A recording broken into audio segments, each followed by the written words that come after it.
Tony Dunn, ain't nothing to it but to do it, brother. Let's roll. In a world where Carolina Panthers fans have an insatiable thirst for Panthers news and opinions, only one podcast roars ferociously. It's the C3 Panthers Podcast.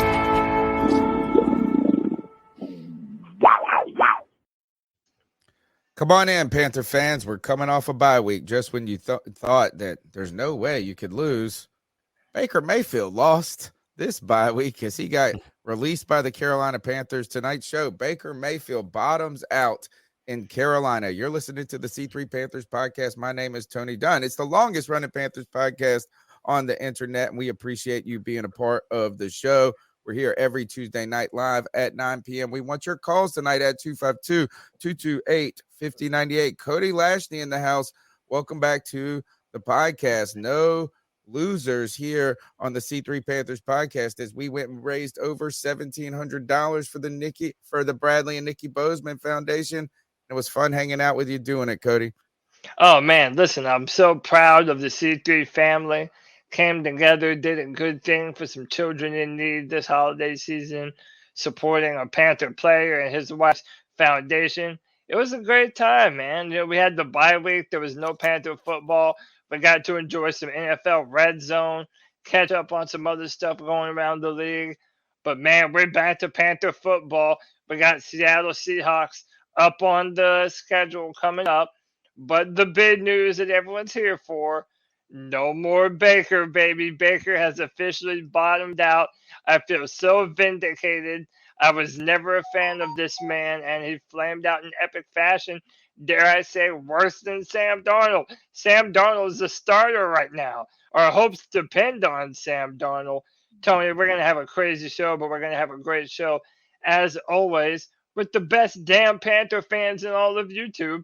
You know him and love him. It's Joey the Blind Panther Esquivel, Dakota, D's Ill Skills, JD864, Jeremy Clancy, Josh Rodriguez, Joshua Hall, KG73s, Kinfolk NC, Michael Johnson, Padawan Panther, Panther Pickle, Panthers Are Kings, Shane Reed, The Cardiac Cat, Tim Estes, Troy Carter, Underground West, and the man, the myth, the legend, Tim Tizzy himself, Tony Dunn. It's a Tuesday night. And nothing to it but to do it, brother. Let's roll. Wonderful stuff coming for you this evening. Some around the league. Ron Rivera ties again. We'll look around the league a little bit tonight, but we've got big news. Obviously, Baker Mayfield being released, and the Panthers decided to part ways with him and field a team right now that the roster I saw was listed on ESPN as Sam Darnold and PJ Walker out. So they're rocking with Sam, no Baker in the fam anymore. We've got some other things I think that's what other news is there just to tease out there that we were talking about. Maybe some Jeremy Chin chasing kind of some numbers that would put him in the same vein as Thomas Davis or Luke Kuechly. So a lot of fun things to talk about tonight. CK, the man with the golden pipes, welcome back. Happy to be here. Happy to be talking about the Carolina Panthers. Bakerless. It's a very weird change of pace from what we started the year out. I know it feels like it was yesterday, but we were going through the list of the games before the season started, saying what games are winnable now that we have Baker. And some of us were like, we could get 10 wins, 11 wins. Like I could see it happening. And here we are in the midst of another disappointing season, somehow in the thick of the race, no longer having to deal with Baker Mayfield being absolutely inept.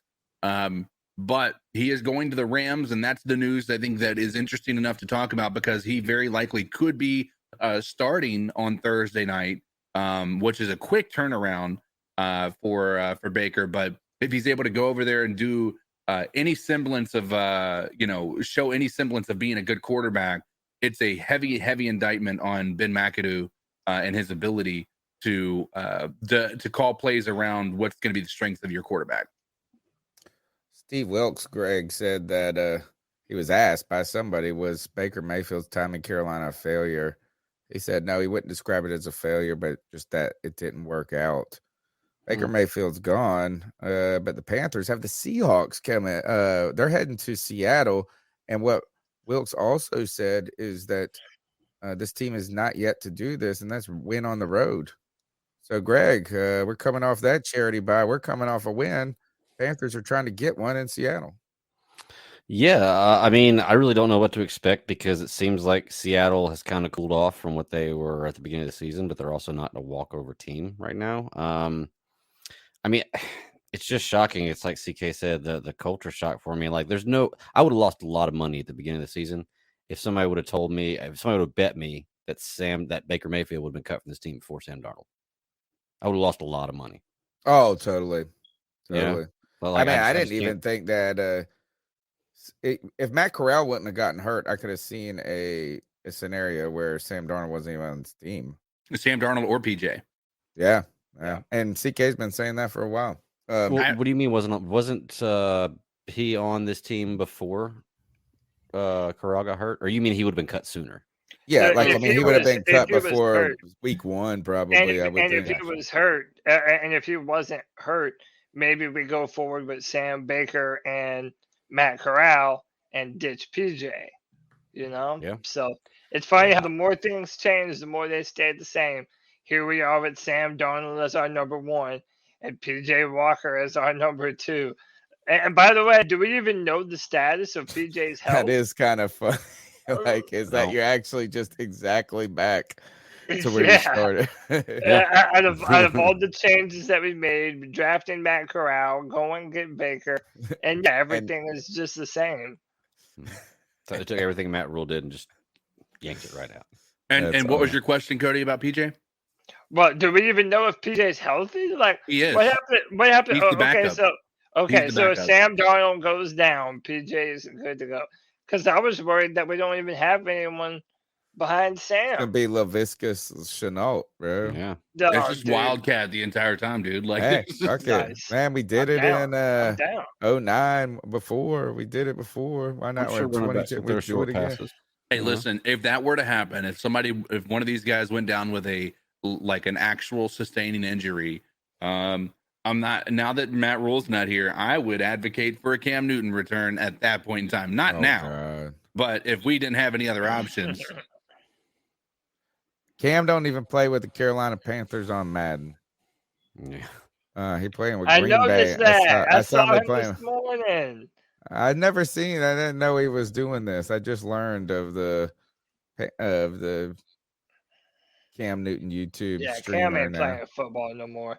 He's playing Madden, dog. He's been playing Madden his whole life. He's always been talking about it. So it's interesting though. Just kind of like these circles that are coming around, or these it's just an interesting thing. I've seen Cam smoke a cigar, playing video games, and streaming, as particularly just being in a world where we're involved in streaming and things. It's just kind of a weird overlap. I almost felt like this world was for us for a while.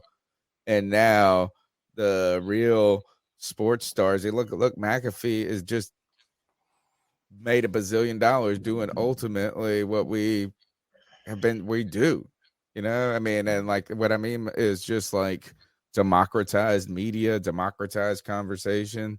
Mm-hmm. Anyway, the number's 252-228-5098. Smash thumbs up button. Be a part of the show. We want to hear your thoughts on the Bakerless Carolina Panthers, the coming of full circle of Sam Darnold and PJ Walker are back at the helm, and Carolina's prospects against the Seattle Seahawks. The number's 252-228-5098. Don't forget, though, this show, actually, you know what? Let's put it this way. Baker Mayfield may have gotten cut, but you don't want to cut your balls when you're taking care of your junk, right? And that's why you should use Manscaped products.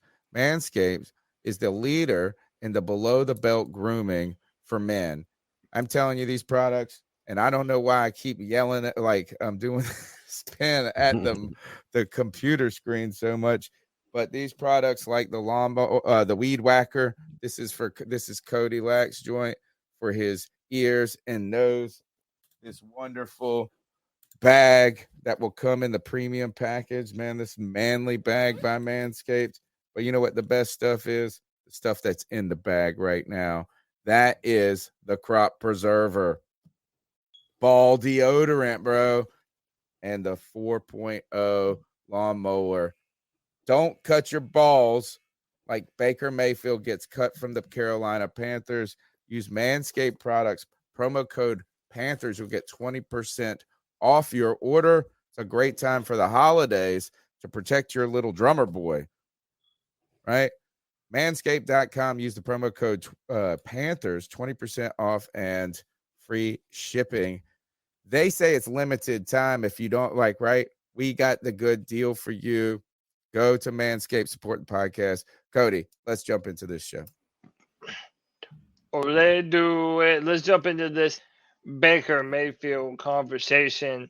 Because man, this is a funny one, man. At least to me, it is. Because again, look, you know me, I'm a showboat. I feel so vindicated. I never saw through, or I saw through the facade. I feel like that was Baker Mayfield. Everybody wanted him to be 2020 Baker, but it didn't turn out. It did not turn out for him, Carolina. And here in Carolina, the Panthers have released him, allowing him to go on waivers. And the former number 1 overall pick, Baker Mayfield, was claimed on waivers today by the Los Angeles Rams, per league sources. The Rams now inherit the remaining $1.35 million on Mayfield's contract. Mayfield is expected to fly to LA by tonight and could play Thursday night versus the Raiders. Jeremy Fowler reported, a source said that the Baker Mayfield release was mutual, as Baker Mayfield asked for his release and the Panthers honored that request. He just simply wasn't in the plans for Carolina. And the last sad little bit, the Rams were the only team to place a waiver claim on Baker Mayfield. Shout out to all my Baker bottoms, because now we are Baker bottomless, baby. No more Baker Mayfield. I'll just pitch this to each of you guys. What do you make of Baker and his time here in Carolina? I know Tony kind of said before he's hoping for the best for Baker. To me, it's don't let the door hit you on the ass on the way out. What say all of you? I'll tell you what. Go ahead, CK. Go ahead. I was going to say, I mean, honestly, obviously, I'm not wishing ill will on anybody, but I remember when we first traded for him, I went back and I watched that little life of Baker and how he got to the to the NFL, and I remember, stating something to you guys like, honestly, it feels like Baker was a villain. Just the way that he carried himself, planting the flag on, in Ohio State. It's just a lot of little things like that. And a lot of people like that swagger, but I mean, it just felt like he was constantly making enemies. And I know Cam did too in a lot of ways, but like what he did was like almost more disrespectful than anything. And I remember thinking that early on. So, I mean, I'm not as upset as I didn't want us to trade for him at all anyway. So, I mean, quite honestly, I'm all right with this. I think that I wanted to give him the benefit of the doubt for a few games. I thought he would be better than he was, but it turned out that he was just worse than what anybody could have ever told me he was. And so, yeah, ready to move on. He needs to be on another team and not be, on come on, man, because he's headbutting offensive lineman without a helmet. Yeah, I was all in on Baker whenever we got him. I mean, I was very hopeful this is going to be the answer. I'm at the point now where just like everything that comes up next, I want to be like, yes, this is it. This is the guy. This is the guy. And eventually I'm going to be right. That's kind of where I feel, because we've been so wrong. It's just so funny that this news, I cared so little about this news that I barely heard or read anything about it. Baker's gone. I just don't care. It's so different from how I felt at the beginning of the season, and it's so weird to say that, but I just don't care. Yeah. Let me see Go if I ahead, can Tony. open this. I'm trying to Be the open voice of the reason. image. Well, one is I think that this is a smart business move by Baker Mayfield. Sure. And I mean, obviously the Panthers clearly knew that they're not going to go back to him. So this is an opportunity for him to find a home beyond Carolina, right? Like, I mean, if he Sure. goes to a team and even if he starts 3 games or 1 game or even just plays as a backup or doesn't play at all and just meets a coach, learns the playbook, could lend himself towards having some sort of job next year. And I don't think that the tape that he put out in Carolina does that, right? So he would have a better, like what else can he do to ruin his prospects at this point? The funniest thing though I saw, I put this up real quick, is I saw somebody on Twitter say this. They said Baker Mayfield got released before I got my Baker off the leash t-shirt before it came in the mail.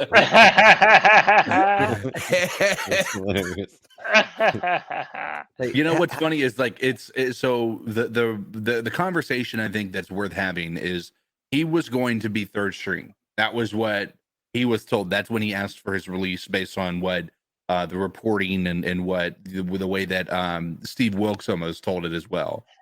It wasn't until he knew that he was going to be the third string that he said, like, listen, I number one, when you look at what you have out there, when you saw what happened this past weekend to quarterbacks with Lamar Jackson, with Jimmy G, with the fact that Matt Stafford is out there, with the fact that Trevor Lawrence looked like he took a pretty bad knee injury that, somehow he's able, I don't know if there's been an injury designation to him yet, but it looked like it was pretty brutal.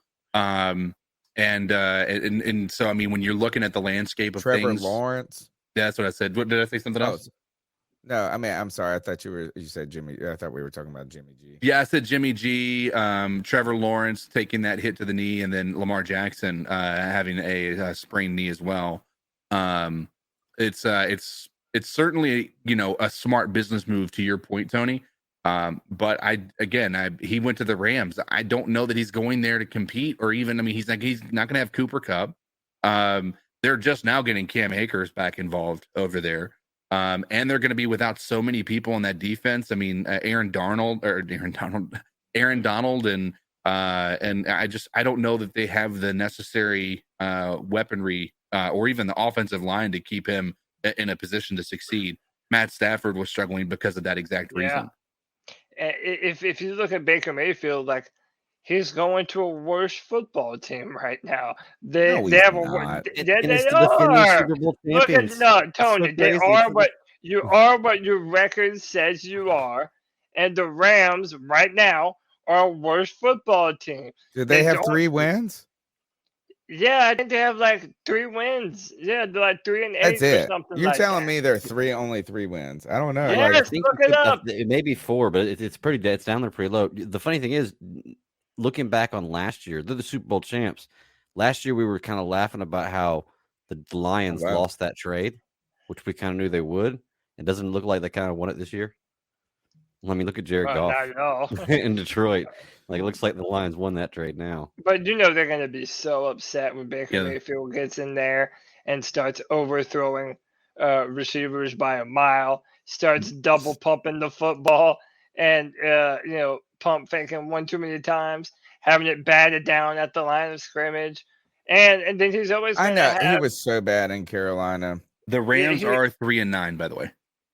They are. Yeah, I just looked it up. Yeah, where should he go? How about that? Where do you think the best fit for him to be a starter right at this moment? Because you get how many games we got left? Say 5 games left for most teams.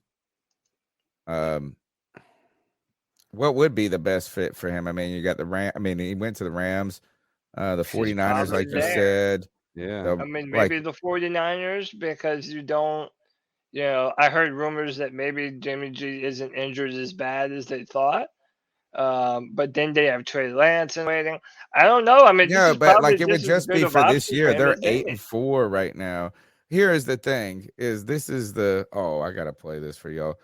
Do you know who the Rams have basically said they passed on Jimmy Garoppolo? I mean, whoever we're talking about, Baker Mayfield, right? He made it through waivers, or maybe the Rams picked him up before he got to the 49ers. I wonder what the waiver order was. But somebody said that the 49ers have chosen the most, they call him Mr. Irrelevant, right? Yeah, Purdy. the last pick of the Mhm. draft. Yeah, he was Brock the Purdy. last pick of this past year's draft. Yeah. And they passed up the first round pick, the very first pick of another draft, basically, for the last. They're like, we'll just roll with Purdy. Yeah, but You he know what I'm saying? played The good. last pick is they're like, we'll see what we got with him next week. So He played this well week- though. They liked his performance. And they have some weapons too, man. Like, you don't have to Yeah. have fantastic quarterback play in San Francisco. They've got some serious weapons. let me see if I can play this here. I think it's the Niners. Oh, sorry. This was Roger Sherman was asked if the 49ers should go after Baker Mayfield. You do not. You do not. You do not bring him in. No. Sherman's No, you do like not. must-watch You do not. TV. You do I not. love him. You do not. You do not bring him Always in. have loved him. No. No, you do not. You do not. You do not. You do not. You do not bring him in. No. Yeah, but do you bring him in? No, you do not. You do not. You do not. You do not.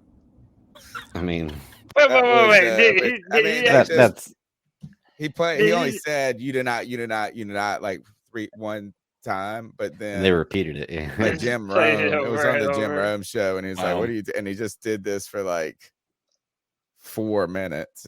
And Jim Rome is always awesome, and he's just the biggest sarcastic asshole in the world, which I love him. And he's like, so you're trying to tell me Baker Mayfield can't pick up you wouldn't let him take your daughter to whatever, and I'm like, you do not. What would By the- you let Baker Mayfield do right now, actually? Well, He's a is he better backup. than any starting quarterback, anybody starting in the NFL right now? That's the question. No. Think about White is up in New York. You got Purdy in San Francisco. Like, any of these guys who are back, and who's Huntley in Baltimore? Is he better than any of them? Would I mean, you it's let sad him that host we the can't- charity drive with you? You do not Is he bring him better in. than Cam No. Newton? Sherman's like a must-watch TV. You do I not. love Yeah. him. You do not bring him in. Always. Would you, Greg? Would you let him help you remodel your bathroom? have loved him. No, you do not. No. You do not. You do not. You do not. CK, would you let him photograph a house with you? Yeah. You do not bring him in. Do you bring him in? No, you do not. Broke the cycle. Sorry. I feel like he could help me sell. Like, I feel like he would be the type of guy who'd be a really good salesman. Like, Hey, he, does Baker Mayfield read stupid super chats by a South Carolina fan? You do not. You do not. You do not, dude. You do not. And by the way, there's no one by the name DJ at Clemson anymore. So I have no idea who you speak of by Chocolate Espresso. I hope he comes to ECU. Really? No, you don't. You probably don't. Why? I don't know. You might be regretting that. Our quarterback's he- done anyway, and like we're a small school, like we can take that. We'll take that. We'll make a run with this dude. I mean, not for a national championship, clearly. Like we just No, trying to hey, win a I hope it goes to y'all then, man. ECU Pirates, baby.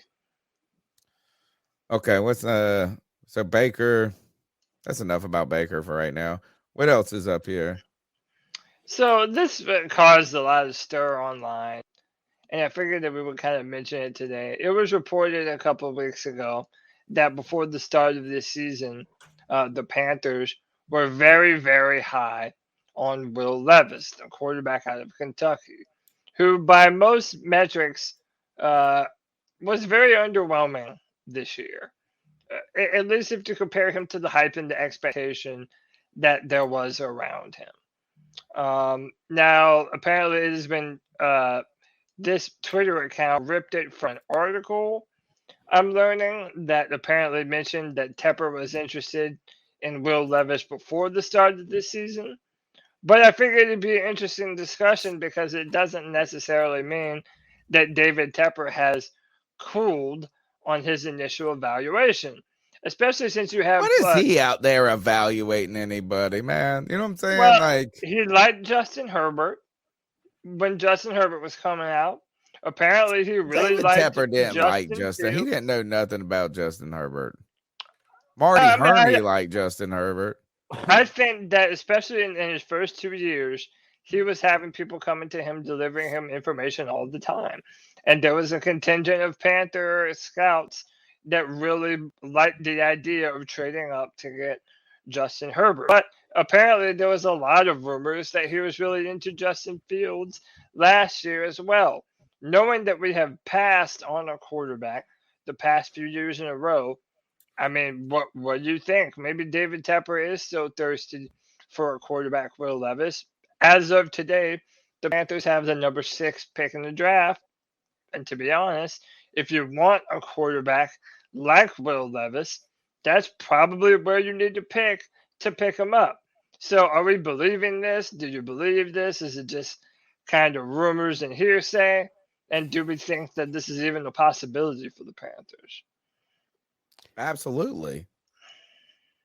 Absolutely. Right. I mean, like the thing I just don't know is if David Tepper knows enough about college football or any football to just do more than what I would do, which is like, oh man, I saw this guy, he looked good.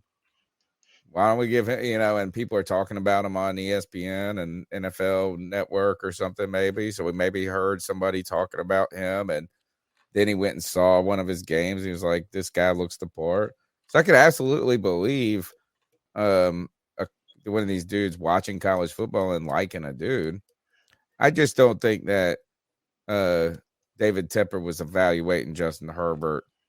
And of course he wants a quarterback. He wants a shiny new toy. Mm-hmm. We all do. It's not just him. I mean, I think he was evaluating them. Pick damn fucking Pickett at 6 or whatever this past year. I think he was saying that too, wasn't he? Yeah. I mean, I think he was evaluating them, but he was just doing the due diligence that everybody does when you look through those top quarterbacks and the ones who are prospects. I mean, if you're not evaluating all the top prospects, you're not doing your homework anyway. Man, it just feels like if you're going unless you have that 1 or 2 pick, I feel, you're just wasting your Matt Corral draft pick, because like I'm almost to a point to give Matt Corral a chance, but it depends on what Sam Darnold does for me. I don't know how I'm going to feel. 2023 wasn't a good year for the Carolina Panthers, but I'm trying to make 2024 a better one for myself. Get started on your resolutions with Factor so you're ready for the new year. Factor's ready-to-eat meal delivery takes the stress out of meal planning and sets you up for success in the new year. Skip the grocery stores, prep work, and cooking fatigue. Instead, get chef-crafted, dietitian-approved meals delivered right to your door.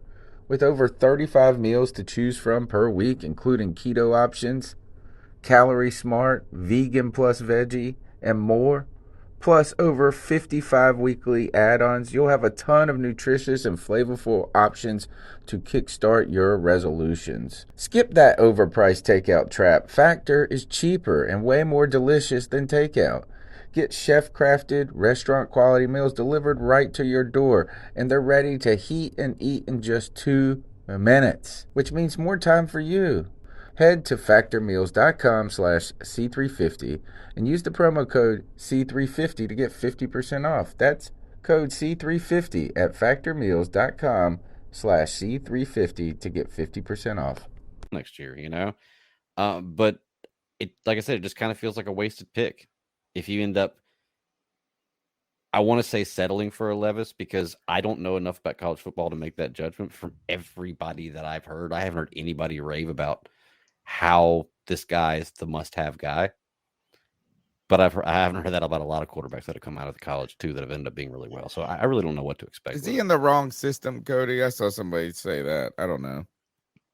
Well, he's in a pro style offense, so he does take so he's a in lot the of right system. Then. Yeah, he's in the right system, so he does take snaps from under center. Hmm. However, they are, as Panther They just Pickle, who's fired in their the- offensive as coordinator. I Panther read. Pickle, who's in the chat, would say it, they're a John Fox offense in that they run the football and they really don't have too much of a passing attack. It's another one of those situations that happens so often in the draft where you have a very talented football player on a team where they lost a bunch of their starters the prior year to the NFL. They did not have the type of receivers. They did not have the type of offensive line. So this year, compared with last year, Will Levis's numbers kind of went in the tank compared to what they were. He dealt with some lower extremity injuries, so he was not as mobile as he was the year before. The year before, he looked like one of the best dual threat quarterbacks that you've ever seen. I'm talking about jumping over people like Josh Allen. I mean, he really is a physical athlete, but we're going to have to play this song and dance where, okay, how much of the deficiencies that we see on film of Will Levis are correlated to the offense that he played in and the lack of talent around him? Because this is a similar conversation to what happened with the Josh Allen coming out of Wyoming or a Justin Herbert coming out of Oregon, who had all the traits, had all of the things, but never quite bore out on film all of those types of plays that you would want to see consistently. So it's going to be a tall task for the Carolina Panthers to evaluate this quarterback class because, and I think we've come to know this by now, there is not a number one quarterback that is just a cannot miss prospect in this year's draft. They all have their plus side and they all have a very reasonable list of flaws. However, when you're talking about Will Levis, it is possible that his physical upside, his potential, and his ceiling are probably higher than any other quarterback in the draft. Whether he lives up to that, who knows? Would you say that if him and Malik Willis were in the same draft, how would you put him? How would you put him in last year's draft of where we had Pickett, Willis, and those were the two? And it was not a consensus number 1, 2 there but it was like sometimes people wanted Willis, some people wanted Pickett, some people wanted the guy that went to Atlanta. I feel like he would probably be number 2. I think Pickett being a Heisman candidate and Do you think he'd be ahead of Malik? Yeah, and plus, even though they both let's draft this motherfucker. Even though they both have all the physical upside, I would say that because Will Levis played in the SEC and he did play against better competition, that you're going to be able to kind of nudge him out a little bit. I do think Malik Willis probably had some more big-time throws on film in his final season than Will Levis did this year. I don't know. The dude has a Cody. They need to get you in as a consultant, bro. They really do, man. I would be able to. I know next franchise quarterback, man. Or we might already have him. The question at this is, at the end of the day, when it comes to picking a quarterback, this year, and sometimes unless you have one that is like of a Trevor Lawrence type stature in Cody's mind, the big argument against everybody's going to make is, oh, you draft him too high. It's like if you could get this guy in the 3rd, we would love it. But, oh, you draft him at 10, so we hate it. And I just need to know. It doesn't matter if you draft him in number 1 overall or 18 overall. If he turns out to be the guy, he's worth it. If you turn out to get a starting quarterback in the NFL, I don't care what pick it is, 121, 202, was worth every damn bit of it. The question is, can this guy be it? I don't know. I think this is What isn't he big? Like a good size, like you Yeah, said? he's 6'3", 235 pounds. Yeah, that's pretty So, good for Yeah. that's yeah, I an mean, NFL player body. yeah, and he can run. Like this guy might be able, if he's healthy enough, when he gets to the combine, he might be able to run a 4.4. Like, dude, okay, think of Taysom Hill, but with a much better arm than Okay, Taysom Hill. I And like this is, that. yeah, this is kind of what this guy is. He's a little bit bigger. He's kind of strong, and basically, if you put Bryce Young's decision making and pressure evasion into the body of Will Levis, it'd be the perfect quarterback ever. But that's just That's not. awesome. Like if you Yeah, could build them on the game. yeah. But that's just not. It's The not what number's it is. You know? 252-228-5098. That's 252-228-5098. Don't forget to smash the thumbs up button, be a part of the show. You also can help support the show by becoming a C3 super fan for $1.99 a month donation to the show. You get the cool tags, the loyalty badges that you see with people in the chat. You also that have the cool faces beside them. We will continue to level those up as we get more super fans, and you get special emojis, which we're gonna have to kind of update now that Baker is out. We're gonna have to find something else, maybe like a Baker getting kicked out the door or something to that effect. So help support the show any way you can, but the best way is just to be a part of it. Call in, be a part of the chat, and we thank you for all of our supporters and all of our listeners. Somebody sent us a message on Twitter and said, man, listen to your podcast a ton. In fact, you know what? I need to pull this up real quick. I'm going to show it. See if we can get this. Deserves this. This is from Billy at Panther Fan 2222. And if I can share screen tab, here you go. Oh, my bad. I got you. Hey yo. Dueling, we're fighting over the buttons here. As he said, C3 Panthers Podcast, y'all keep me occupied for hours at a time when I'm driving the truck. Thank you for all you do. And he's got us, we're number 3 most listened to podcast on his Spotify list. So you can subscribe to the show on Spotify, iTunes, TuneIn, Stitcher, wherever you get your podcasts, and be a part of the fam. What's up next, Cody? Yeah, I kind of wanted to start us previewing this matchup. I know you had a question as to what quarterback we prefer between Sam and Geno, and we can start with that, or we can, I feel like one of the more interesting matchups going into this Sunday is DK Metcalf versus JC Horn, and JC Horn is having a breakout year, man. I know a lot of us were concerned about him maybe having some injury issues, but he is a shutdown corner. And I'm interested to see how we deploy JC Horn against DK Metcalf in the battle of their offense versus this Panthers defense. Geno Smith is having a fantastic year for the Seattle Seahawks, much better than Russell Wilson.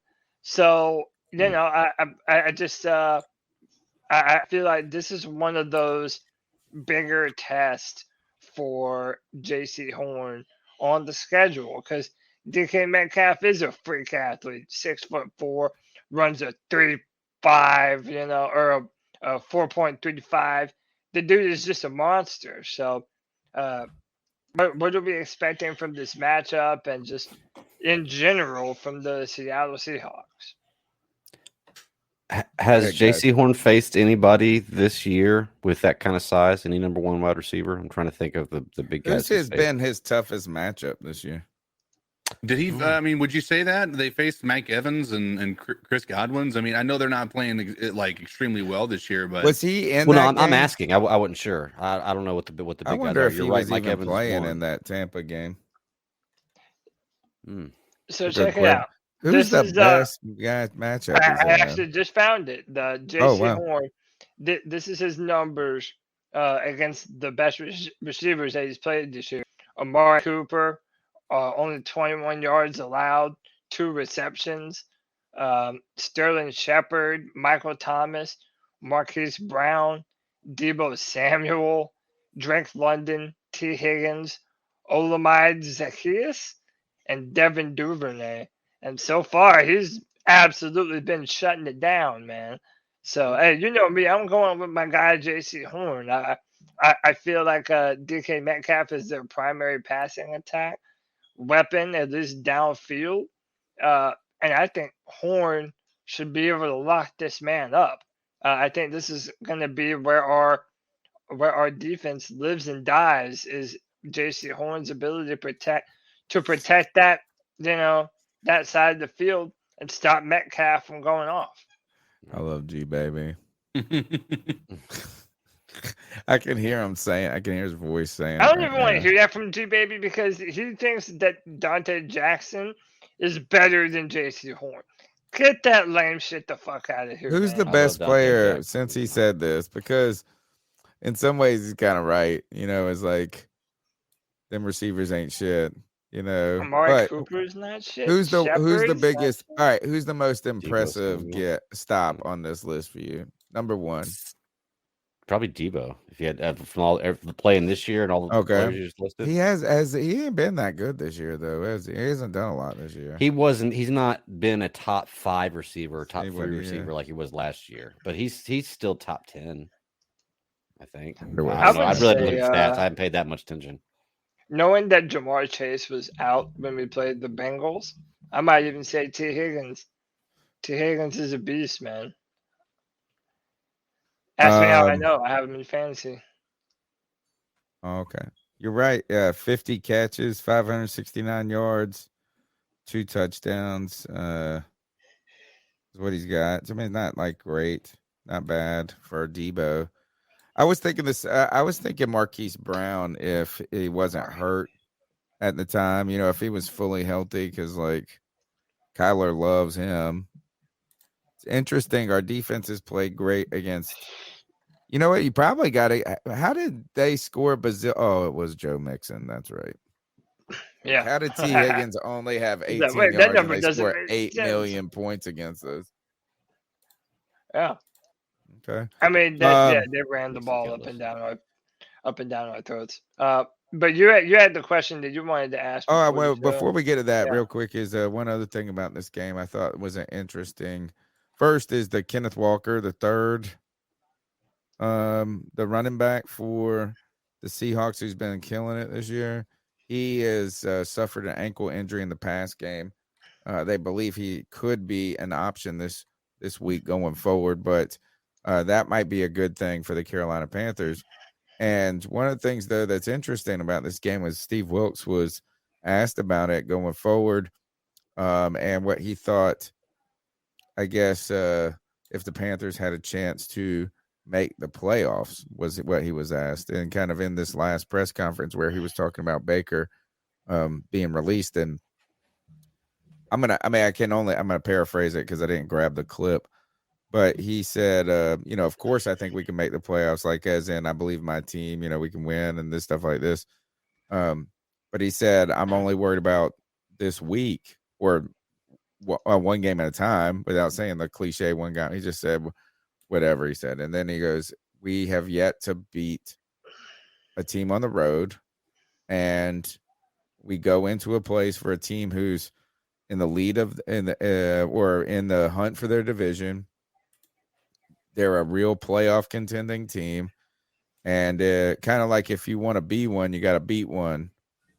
And like is like he was saying, yeah, I believe we could be a playoff team. But if we are going to be that, this is the type of game we need to go win.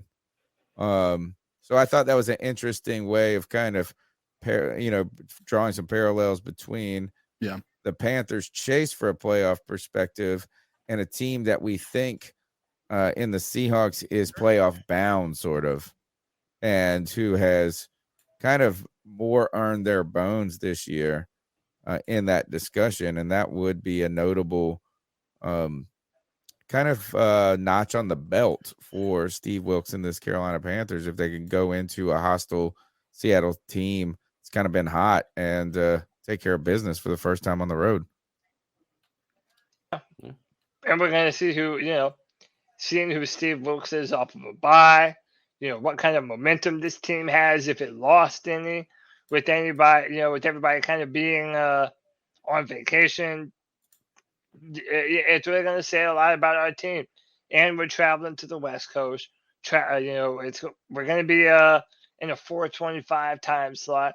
There's a lot to know, man. Like, we're going to really see what kind of fight this team has going down the stretch. And that we kind of faced a setback last night with the Tampa Bay Buccaneers beating out the New Orleans Saints. That's never a good thing because we needed the Saints to win. But, I mean, we're still only like 2 games out of first place. So every single one of these football games matter. We cannot take our foot off the gas right now. Let me ask you this, CK, is Carolina Panthers, not only are they kind of on that parallel course, I guess, or at least the 6 degrees of separation that Wilkes is talking about with this kind of team from the Seattle Seahawks. The Carolina Panthers are going to need a quarterback next year to start the season, whether they draft a quarterback, whether they want to give Matt Corral a chance or what they would think. Right. But it seems like logistically they have to have some sort of veteran presence that at least could start day one. Sam Darnold is coming in here as Baker Mayfield's been released and vying potentially for that opportunity to be a bridge quarterback for the second time for the Carolina Panthers, which was the funny part about that. But Geno Smith is out there slaying it this season with like a 77% completion yard, having a great season and making a case for a veteran presence. Who would you rather have next year as that guy, Geno or Sam Darnold or the field? Geno is the prime example of a guy who was never given the right shot, right? Like a guy who went to a really horrible situation. They never did anything to make his situation better, and he was constantly the guy who was blamed for it. And it just so happens to be the Jets. So, at the end of the day, I'm not of the mind that Sam Darnold can't be like Geno Smith in that way. If given an actual true opportunity, the dude can come out here and actually do some great things. Geno Smith if anything, Geno Smith is the poster child for what we were trying to do with Sam and Baker. And unfortunately, we just didn't really do what we were supposed to do there. We did not give him an offensive line to help him thrive. We did not give him the weapons to help him thrive. We had an injured Christian McCaffrey who our entire offense was based around, right? Like it's not something that was conducive for progress for a guy you're trying to build his confidence up. So that's a really tough question. I don't want him to come in here and be a starter, but I would not mind having him as a backup. Yeah. He's having a really good year, but when it comes down to it, he's a Jacoby Brissett. He's a Ryan Fitzpatrick. He's a Nick Foles. He's an Alex Smith. He's a journeyman quarterback, a guy that can give you what you need and have hot streaks, but is never going to be one of the best in the NFL. He's playing talented this year, but he's played for a long time. Now, maybe this does work out for him in Seattle, and maybe he does end up taking that next step, and you always can. But as of right now, he's that guy. He's that journeyman quarterback that, I wouldn't mind having him on my team rather than the field. I mean, depending on how Baker plays, not Baker, how Sam plays throughout this year, I couldn't answer whether I'd rather have Sam or Geno, to be honest. Yeah, exactly. That's the hard part. He can finish the year out strong. Sam's in the same situation. He finally has a good offensive line. You give Sam a DK Metcalf, a Tyler Lockett, and a Kenneth Walker on top of having a decent offensive line. I mean, what else could you ask for? Like, if you're a quarterback, you literally went into a jackpot situation. Yeah. Cody, is Sam Darnold in 7 years, is he just going to be white Geno Smith? I don't know. Are they the same person?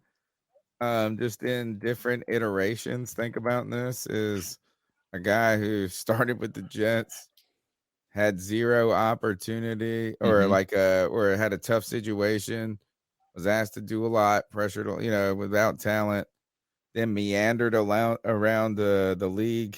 Actually played for the Jets. He had 2 years where he played for them and actually started games. 2015, 16, 17 as a backup.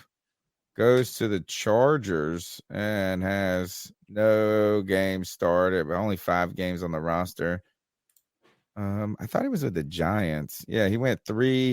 He started 1 game for the Giants and ended Eli Manning's starting streak. And that also, how about this? Another 7 degree or 6 degrees or whatever the saying is, a separation. Do you remember who the coach was that sat Eli Manning and ended his streak and went with Geno Smith? Ben McAdoo. Ben McAdoo, that's right. I'm gonna put in Darnold. I want to see this is well who would you take? Who would you rather have? All right, so the one thing I worry about this with Geno is I feel like it's just gonna be getting another Teddy Bridgewater. Right. And Teddy keeps that adding to that is list, yeah. overpaying. Yeah. I would say overpaying is this is what his season stats are. Listen to his season stats this year. They are 7-5. No one saw the Seattle Seahawks coming out like that. 7-5. Teams playing well all together, largely because of Geno. 72.5% completion rate. 3,106. He's got 3,169 yards. He's yards per attempt is 8.1. So he's not just dinking and dunking this sucker. 22 touchdowns, 6 interceptions. My worry about this is that it's not a worry, is that like Geno's having the year where if he goes and signs, if he re-signs with the Seahawks, if he signs with us or whoever, he's going to command at least a 1-year deal at close to legit starting money at the very minute, and so he's not going to come cheap in a sense, right? I mean, you don't make the mistake of a multi-year deal like you did with Teddy Bridgewater, but still, he's going to definitely get $22 million for a 1-year deal. My thing is that does he regress towards the mean of that? If his career completion percentage is 62%, he really hasn't played a ton. He played 2 years with the Jets, and then he played this year with the Seahawks, and the other has just been filler games, right? So is his completion percentage somewhere more closer to 64, 65 maybe percent? Still got a pretty good completion rate for his whole career. Yeah. He has 56 touchdowns career to 43 interceptions. So are you really, you're not, I mean, it's going to be hard for you to get Geno that you're getting this year. Right. Like for him to replicate this year would be like, I don't think, I mean, based on what he's doing now, I don't think he's getting out of Seattle. yeah, that's a good point. And unless they have a crazy offer come their way or some kind of draft pick that falls in their lap, I have no reason to believe why they would get rid of him either. Right. Yeah. All right. I mean, beyond not getting along with people, I don't know why Russell Wilson would even want to leave there. Like I said, look at the talent they have there. It's crazy. I don't know. Who? Seattle. They've got great wide Russell receivers. Wilson. You mean Russell Geno. Wilson, Yeah. I heard the Seahawks had a shitty run defense though. They have one of the worst in the NFL. That's good for us, right? That is Yeah. good for us. And by the way, we're talking about Geno Smith and Sam Darnold. Geno Smith, like what CK said, this has been the first year that, like, and he's been through some bumps and bruises, but he's grown, he's matured as a quarterback, and he got a legitimate chance this year. Mm-hmm. And I would like and hope to assume that Sam Darnold has also grown and matured as a person and as a quarterback. And, this might be that opportunity for him to do it. I mean, listen, we have ranted and raved all year that this is finally the offensive line that we've been dreaming of. We can run the football and we can pass protect. And we know what Sam Darnold was able to do for 3 games last year with, a similar kind of dynamic. Granted, that fell off a cliff.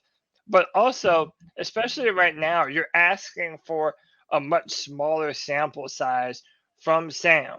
He has to be good the next 5 games in a row. And if he can do that and not make too many mistakes, limit turnovers, and just run the offense efficiently, I mean, this is as good of an opportunity as Sam will ever get to revitalize his career, to the point that if we had to make a bet on what quarterback had the better chance of genuinely becoming a starter in the NFL between Sam Darnold and Baker Mayfield, I would say Sam Darnold Yeah. absolutely has a Well, better. because you know why you get to say that though is because you know that that Baker has lessened his chances since the beginning of the season. Right? Is Right. that he's had a lot of opportunity Mhm. and he's failed to capitalize on that. We can say the odds are in Sam Darnold's favor because he's yet to have his opportunity. So there's clearly an advantage at this point because he has 5 games or 4, whatever is it, 5 games, 4 games to prove himself Right. a better. All he's got to do, look, he's already halfway there. He got a damn win. Yeah, forgot I what think was he gonna can say. do it. I think that, Oh, like I said, if we can limit what Sam has to do in the offense, limit turnovers, run the ball effectively, and look, he hit some good downfield shots. Mhm. That big pass to DJ Moore and throwing it to the back of the end zone on the touchdown pass. So he can do it. Well, look, we just made out the case that he has the best opportunity he's ever had. Offensive line, offensive weapons, coaching, everything, right? So can we officially say, or can we actually like pin this on him after this 6 games if he looks horrible that he's a bust? Yes. Like, is that enough to call him a bust? Because we've just said he's had the best opportunity. He's got a chance to go to the playoffs and win the division. He's got a good team behind him, a good offensive line, a great defense. I think that I'm not saying he has to win all the games and make the playoffs, but if he looks horrible, if he looks like last year's second half Sam Darnold, Well, you can't go. you guys say he's a bust, right? A bust, yeah. I mean, yeah. I would guess say so. bust. Yeah. I Yeah, mean, first round pick, can't play, not starting in the NFL. not just a first round, top 5, like number 2 Yeah, overall. good Like point. that's the argument I would make in this situation is like if he comes in and he's not able to show any sense of like improvement whatsoever. Yeah, I mean I'm fine Which with I felt saying like bust he at that did point. in his first game already show improvement. You know what I'm saying? Yeah, but a lot of Yeah, people oh, said yeah. that same thing about his performance last year with the first 3 games too, right? Mhm. So I'm not ready to put Right. that type of like. Yeah, you're right. You're right. It's want him to work out, yeah. I need to see consistency. That was always his biggest thing, in my opinion, was consistency, and Mhm. he has been, one of the. I need to see this happen for consistent, 2-3 games and go from there. All right. Slowly start to build trust back up. Right. Yeah, I think this is. I don't know. It's like how much like I want to. I feel like this is like Will saying going on the road, winning something like this would be really beneficial for the Carolina Panthers, but somehow the damn Bucks and the Saints, they almost did what I asked them to do, which is tie. Yeah. 17. Damn 16. near. They damn Yeah. near did. Jeez, I didn't even think about that. Damn Tom Brady, man. They so the problem is that at what point is that if the Panthers lose this week against the Seahawks, does that kind of make it out of reach because the Bucks won this past If week? I like think it would feeling be like out of our hands. Like I think if we lose to the Seahawks and we win out, we can Right. still Like make you the would have to playoffs, have but some it's shit not happen. completely in our hands. Yeah. Yeah. I don't say that we're out of it just because I don't trust Tampa to win out. Sure. That's Like, what I'm that's saying. You not- have to have that- somebody yeah, else to that's- lose. Yeah. That's not a But good still, football. like they would need to lose out.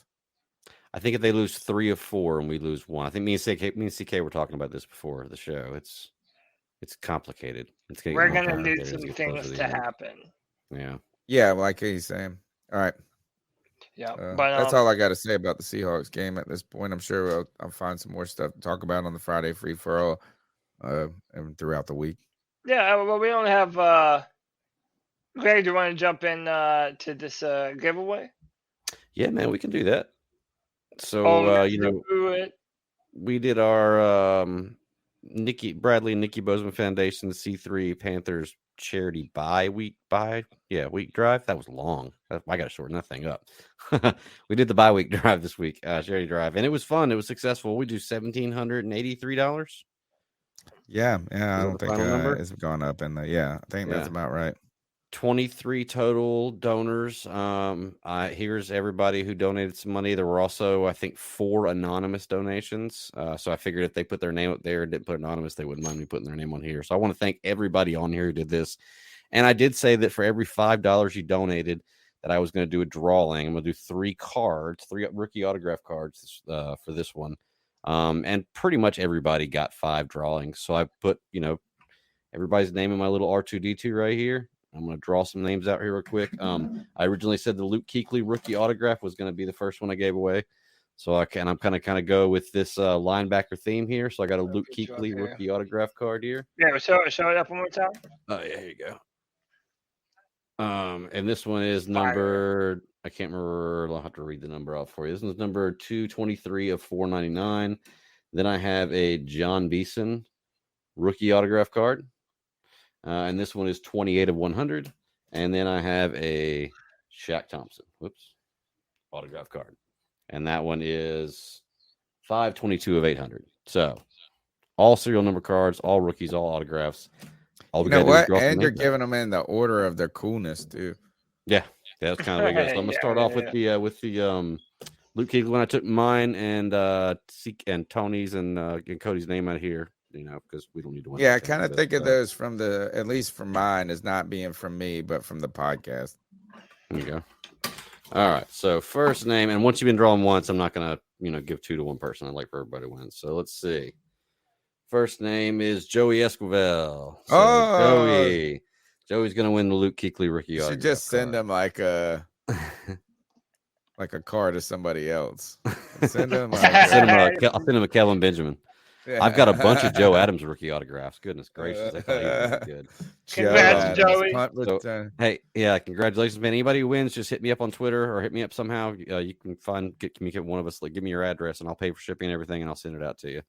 All right. So number 2 here is going to be Supreme Leaders. Yeah. So there you go. He's going to win the John Beeson card. So all right. So hit me up, man. We will get that out to you. And then the last card here. And I'm going to try to do like a drawing every year for the charity thing. That'll be kind of fun. Third one is going to be Panther Pickle. So Panther Pickle wins the Shaq Thompson rookie autograph card. So Pickle, hit me up, man.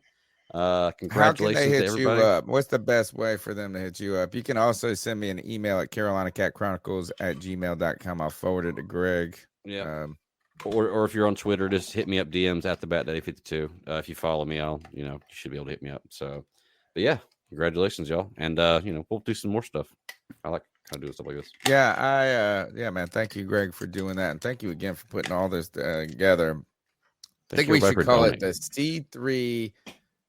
The C3 charity buy event, and then we'll colon it in the future. I don't know. We're gonna have to find a way to get all that information in a way that is memorable, and sayable by the person saying it. right, sayable if that's a. So look, we want you to be a part of the show tonight at 252-228-5098. That's 252-228-5098. Thank you guys for your support. I think you had something to do, CK, before. Actually, no. I thought Cody had something to say first, and then we're going to go do some prize picks. Yeah, we are. So, look, man, 125 people watching, and, they're excited about the Seahawks game. and they're excited to listen to us talk Panther football, but nothing, and I do mean nothing, gets them as excited as hearing the voice that makes them moist shame them like the little sons of guns they are. Talk to them, Big Papa. Well, ladies and gentlemen, we're going to do things a little bit differently tonight. There was a guest that wanted to do the subscriber shame this evening. He's a bit shy, so we're going to turn the camera off. He's going to be coming in from a remote area, so it might be a bit of delay, but I hope this works out, and I appreciate every one of you guys. But first, here's my friend.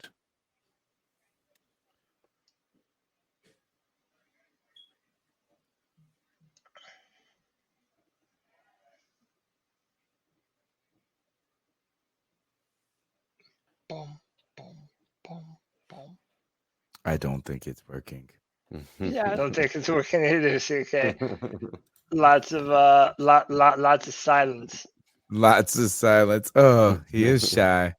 Imagine how shy he is. He's so shy. He doesn't want to be shamed. He forgot to turn on. Can you hear me now? Yes. I hear you. All right, let me try this one more time. Bring him in. I know these connections can be funky on the internet. All right. How about now?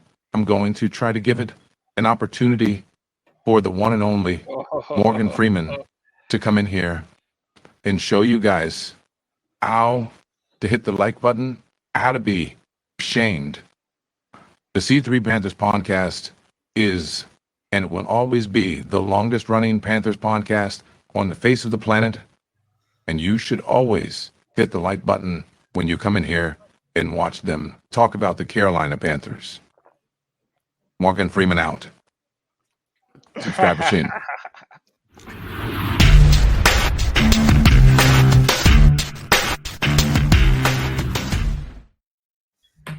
Morgan Freeman done hit you with the subscriber shame. Whoa, man, we are stepping our game up. Real celebrities calling into the show to shame people.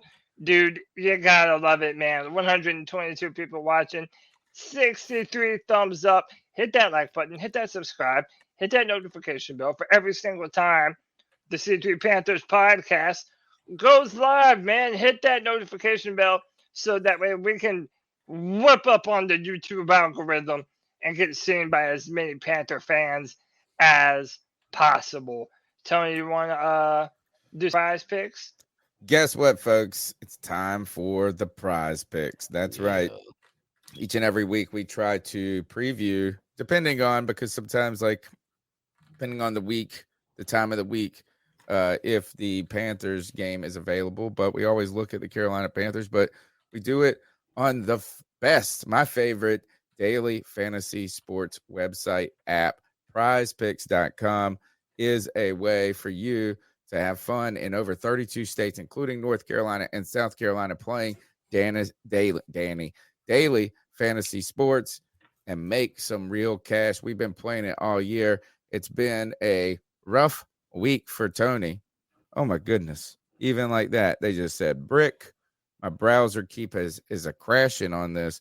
But Prize Picks, man, you go there. And what you can do is identify players who have basically fantasy projections, and you need to tell them you do multiple. Go ahead, bring it in. We'll fight over it. You can do multiple players where you have to do at least 2 players from different teams, and you can do up to 2, 3, 4, 5. Even a 6-pick flex pick is available now on Prize Picks.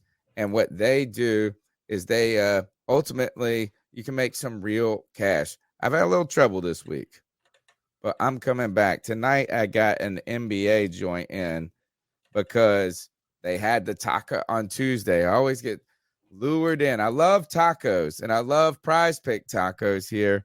I went Luka Doncic over 26.5 points. Actually, I need Greg's interpretation of this because a lot of this is me just liking numbers and potentially if a player could have an opportunity to meet them, and I have no anything about this sport. Luka Doncic, 26.5 points was the Taco Tuesday pick. You got like a 20%. Is it Doncic? Doncic, yeah. Doncic. I said Donick. Doncic. Tim Hardaway Jr. points, rebounds, assists.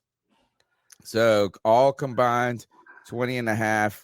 And I think all those are safe, to be honest with you. Jamal Murray points, rebounds, assists, 28.5. So we'll be looking at that.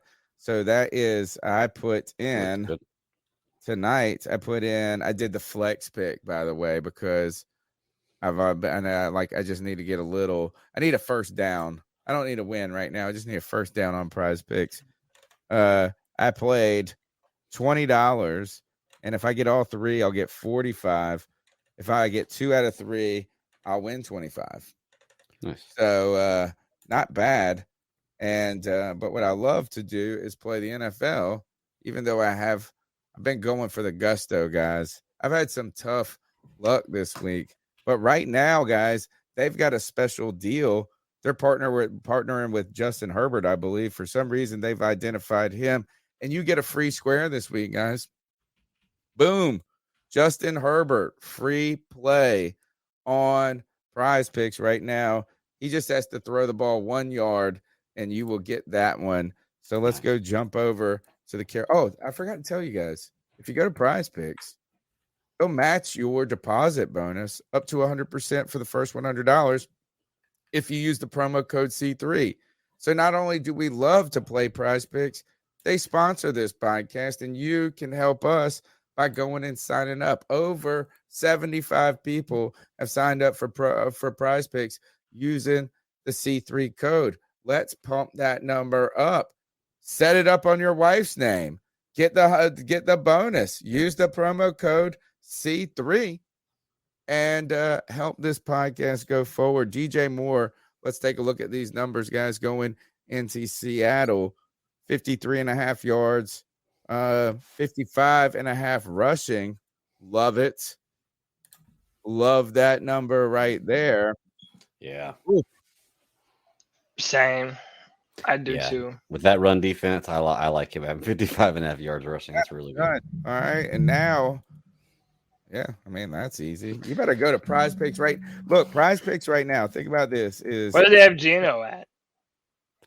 Say you hit that right there. You put $20 in.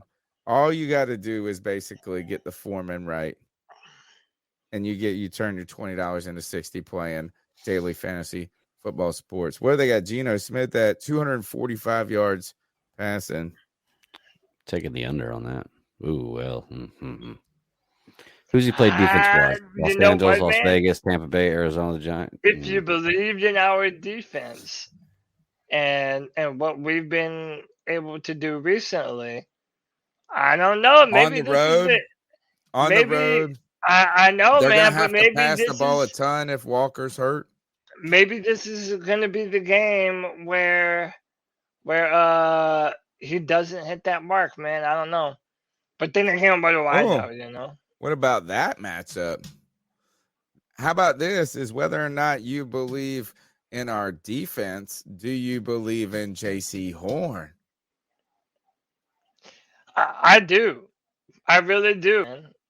I think JC is going to shut him down. But 65 yards is tough, man. That's 2 decent catches.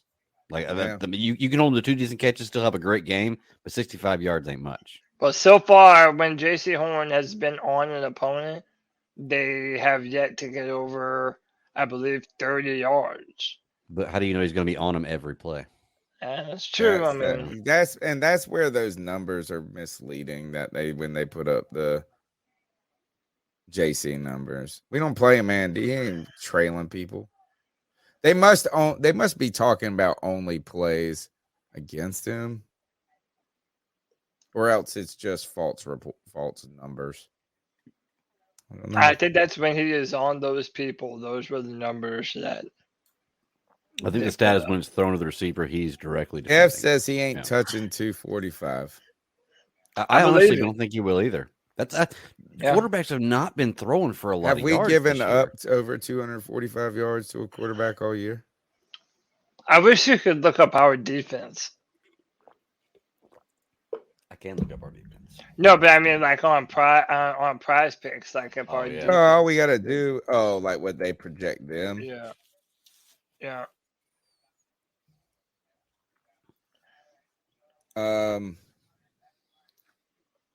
See if anybody would have done it, it would have been the Falcons. Maybe In overtime? No, they didn't throw the ball. None in that game. 253. That's an overtime game. Who else would have done it against the Panthers? Maybe the Bengals. Oh, They definitely ran the football Bengals. like crazy. What about though. or the Niners? Maybe No, Bengals a 206. 206. What about the Niners?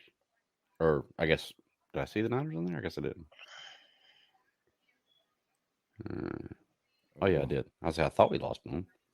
253. Garoppolo. So it's right at that. What threshold. happened in that game?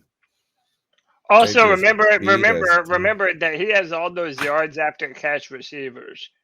Yeah. So But it still counts as passing yards. I mean, yeah, that's what I'm saying though. So even if it dinks and dunks it and the receiver takes it 70 or whatever, that's You still know what? What if we do this? What if we take both of them? I don't take think the you under can. on both of them? Less. Oh.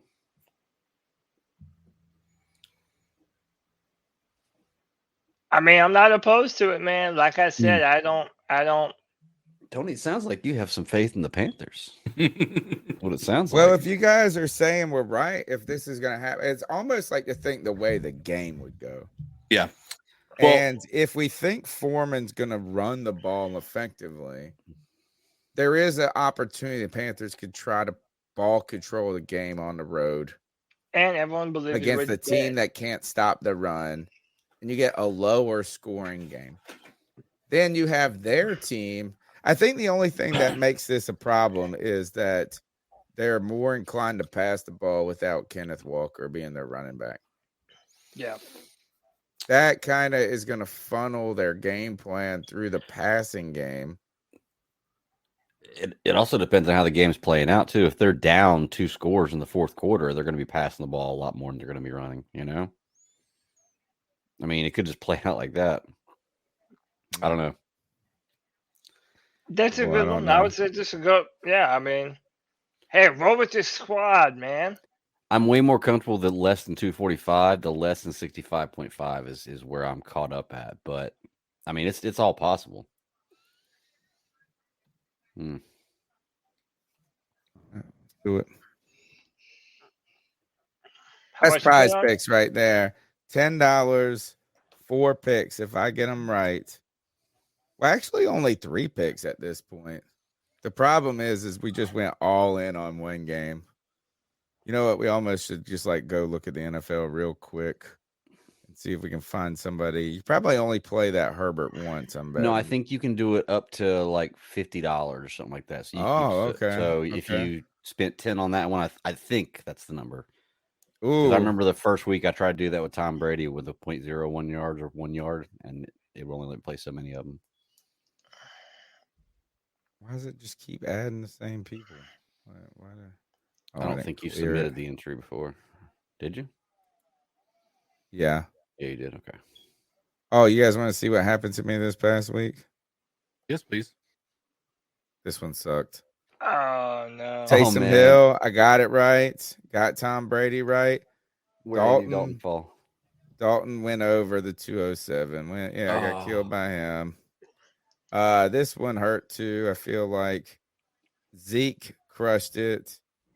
Derek Carr fell 3 yards short of his number. And then Kittle gets a team where their quarterback goes down in the first quarter, doesn't touch the ball again. I only had 2 catches because of the Purdy. I am on a losing streak, homie. Yeah. I need a win, bro. I need a win. And hopefully we can monitor this. We're going to look at this. This is what, by the way, you guys use the promo code C3. Play prize picks. It's fun. We got to monitor this. When's this game tip off? 10:05. They ain't scored no points yet. Oh, Jamal Murray already there. is the Taco Tuesday pick fishy? Are those fish tacos? Did I just get a fish taco? It's definitely there to lure you in, but it's a great bet. But look at this is how funny it is. This is how good Luka Doncic is. His Taco Tuesday pick, look, when we do it on a quarterback, it's like 0.1 yard or 1 yard. His is 26 points. That's his discount is 26 points. That's how good this guy is, man. It's crazy. Yeah, Doncic His is discount insane. is 26 points. I don't even give a damn about basketball, and I know that Luka Doncic is He's insane, man. crazy. Yeah, man. I went. What's crazy? It's also crazy is I took he's the Dallas guy, right? Dallas. Yeah. I took the less than on points, rebounds, and assists one game early in the season. I was like, man, 47. That's so much. This dude got like 90. I mean, he got 47 points, rebounds, and assists in like the first quarter. It felt like in that game, this dude was just destroyed. It was awesome. Yeah, there shouldn't be any reason he's not MVP if it's season stopped right now. Why has he got no points right now? Then I Prize Picks promo code C3 100% deposit bonus on your first time up to $100. It's been fun, so much fun. That's why we love Prize Picks. Let's go next topic, Cody. Oh yeah, so last charity stream, we did some this fun fantasy Panthers draft. Oh yeah, with some of the members of our C3 fan base, and this was the teams that we ended up coming down to at the end of our Panther draft. Team Professor, that was Tony and Blick who constructed this team.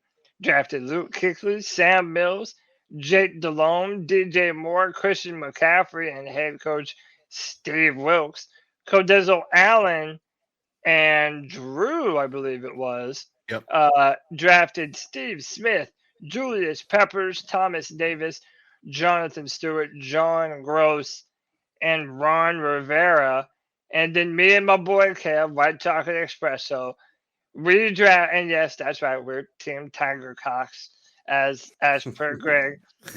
We drafted Cam Newton, Greg Olson, Musa Muhammad, Brian Burns, Charles Johnson, and John Fox. Now, as we go into the cat calls, we're asking you. That's right, we just posted the poll. I just posted it in the chat right now. Who had the best all-time Panther draft? Team Professor, Team Codizzle, or Team Tiger Cox, baby. You already know who to go for, baby. I think y'all won the best name for sure. Yeah, let your voice be heard. And Tony Dunn, we've gotten to that point of the show. While our fans are voting, why don't we go ahead and play some cat calls and see what these people had to say? So let's do that. So what are your thoughts on catcalling? Yeah, it's pretty. You shouldn't do that to somebody. And how did that make you feel? Very uncomfortable. So how do you think catcalling makes the person feel? It feels good, like. Who's that cat sitting in the back corner with his face buried in his nose? Who's that kid that can use one? What's going on, C3? Tyler here. Hoping you're having a good evening. Definitely excited about them letting go of Baker Mayfield. I think it's best for both sides. Baker was QB3. Obviously, definitely Baker's career is in jeopardy, at least starter-wise for sure. Might be just be for backup moving forward. But he definitely has a chance to do something in LA. I don't think he will, but this is the only way for him to have any hope going forward with him being a starter. I agree with CK.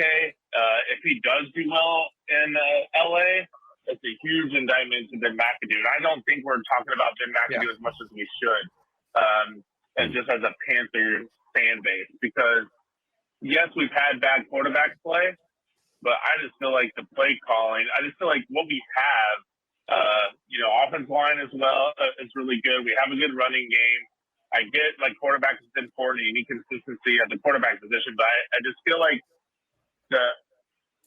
offensive coordinator position has been so bad this year as far as helping the quarterback. He's definitely not a quarterback-friendly play caller.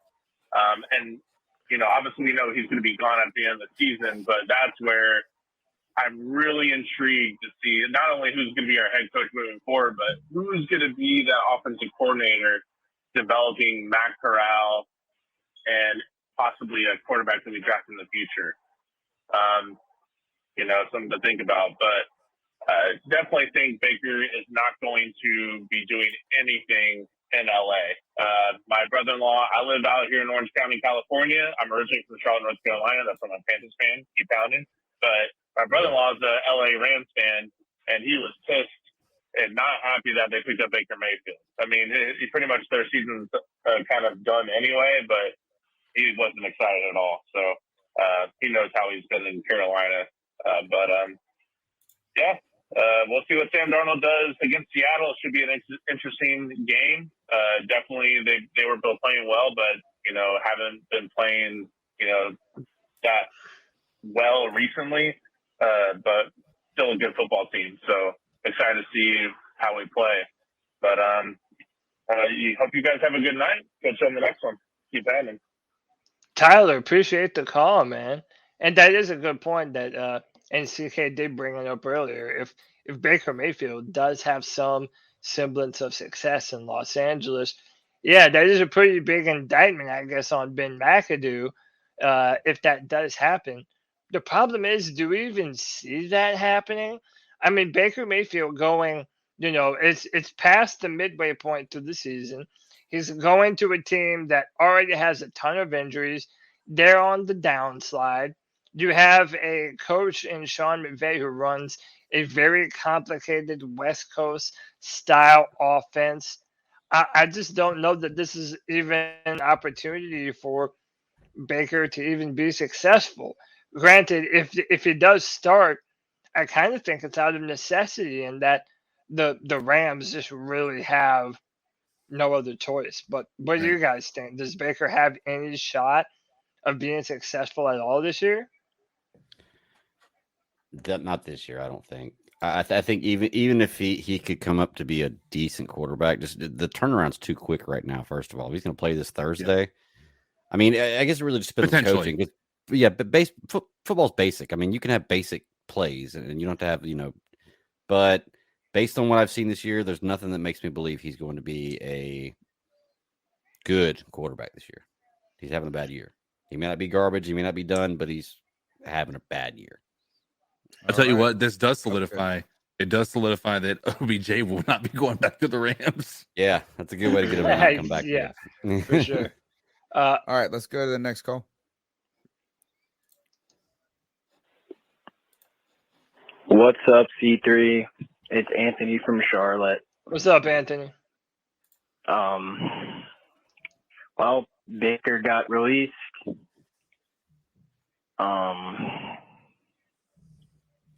Not much to say.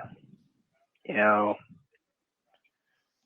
mean, he was trash this year. No question about it. But you know what? I wish the best for him. And, I mean, the Rams are a shitty team. So I don't really see anything big happening from him going there. I think he's mainly just trying to find some stability in terms of putting some at least decent film on for coaches and stuff to look at maybe the following season. So, yeah, I mean, there's that. And as a Baker fan, I'm still going to support him. But in terms of our team, the fucking Saints are so annoying, man. They just, I don't know how they hold Tom Brady to 3 points until the last 4 minutes of the fourth quarter. He puts together 2 drives. It's like, man. And, I mean, Mark Ingram running out of bounds on that play. Let's just talk about that for a second. Going back to Greg's theory, because he's the conspiracy theorist on this podcast. I'm glad he's mentioning this. Mark Ingram should have not ran out of bounds. I know he was injured, but it totally looked like he could have made that extra effort. And then the next play on 3rd and 1, you throw a slant to a random receiver instead of just running the ball with Alvin Kamara. It's like, man, what are they doing? It's almost like they were giving the game to Tom. They wanted him to come back. It was crazy. But yeah, that's pretty much all I got to say. Seattle this week, got to get a win. I mean, it's going to be tough now. Tampa Bay's up 2 games. I mean, we really got to beat Tampa Bay. I mean, we really got to win out. Like, the best we can finish is 9-8. So, I mean, if Tampa wins 4 more games, it's wraps. So we really need. Tampa Bay, they can only afford to lose 1 more game. So I mean, we gotta really step it up, man. So those are just my 2 cents on all the news. And last thing I want to say, Baker was trash, yada yada yada. But I think in an offense where, like the Rams, you're probably not going to see it because they're a dumpster fire. But I mean, in an offense like the Browns. I was gonna say the Browns. He got cut off. I do wish the best. I kind of hope. I mean, I want Baker to go and do well. Like, I mean, I don't want anybody to play poorly. Like, I don't dislike Baker for what he did in Carolina. Like, I didn't want him in the just is. Do you think he will be successful? Not with the Rams. I mean, obviously, if you're telling me they're that bad, they probably have a tough schedule. Yeah. No Cooper Kupp. What were you gonna say, Greg? I was gonna say I'm glad he brought up that conspiracy theory thing because once again, those are the things that run through my mind. And even on sports talk shows today, they were talking about Tom Brady getting breaks. Like that play was mentioned so many different times, and I've heard people on a lot of different shows ranking this as Tom Brady's greatest comeback ever, which is the craziest shit I've ever heard because I watched him come back from down 28-3 in a Super Bowl in the 3rd quarter. So I don't understand how this could be the greatest ever. Right. But it's just crazy how much news it brought out this week. Like I'm telling you, man, I'm so glad somebody else said something about a conspiracy theory other than me because he must have been thinking it, when he saw that. It looked very suspicious. Yeah, weird stuff. What you got, man? Ron Rivera got a tie this week. There's some weird stuff happening in the NFL. But you know what ain't weird? Ron Rivera getting ties. Yeah. He's known to get a few. I wish that someone should fine him for getting a tie instead of him fining Cam Newton for not wearing a tie. Oh my God. The number's 252-228-5098. Hey guys, it's the growl that makes them howl, aka Joey the Blind Panther. Yeah, Baker Mayfield released from the Carolina Panthers. Good riddance to that dumbass. He done let the door hit him or the good Lord split him, as someone in the chat said, and he's now on the way to LA where he doesn't look like he ain't going to be able to save the day. I had to figure out some of the rhymes there because I just had to. But unlike Luke Kuechly, whose rookie autograph card I just won. Nice. And by the way, Greg,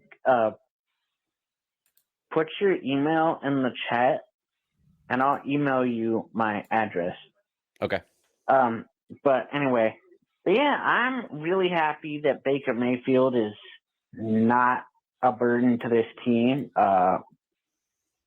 My thing is, how do we go about not giving Cleveland shit for Baker Mayfield? How do we make Cleveland give us their picks for taking their baggage away, as they acquired luxury baggage in the form of a molesting man that, they should start doing at Cleveland Stadium. They should start, when they have like food and raffles, they should start doing it off the massage tables. They totally should. Just cause why not? And of course he beat his old team because they suck. And they were probably told to lose that game.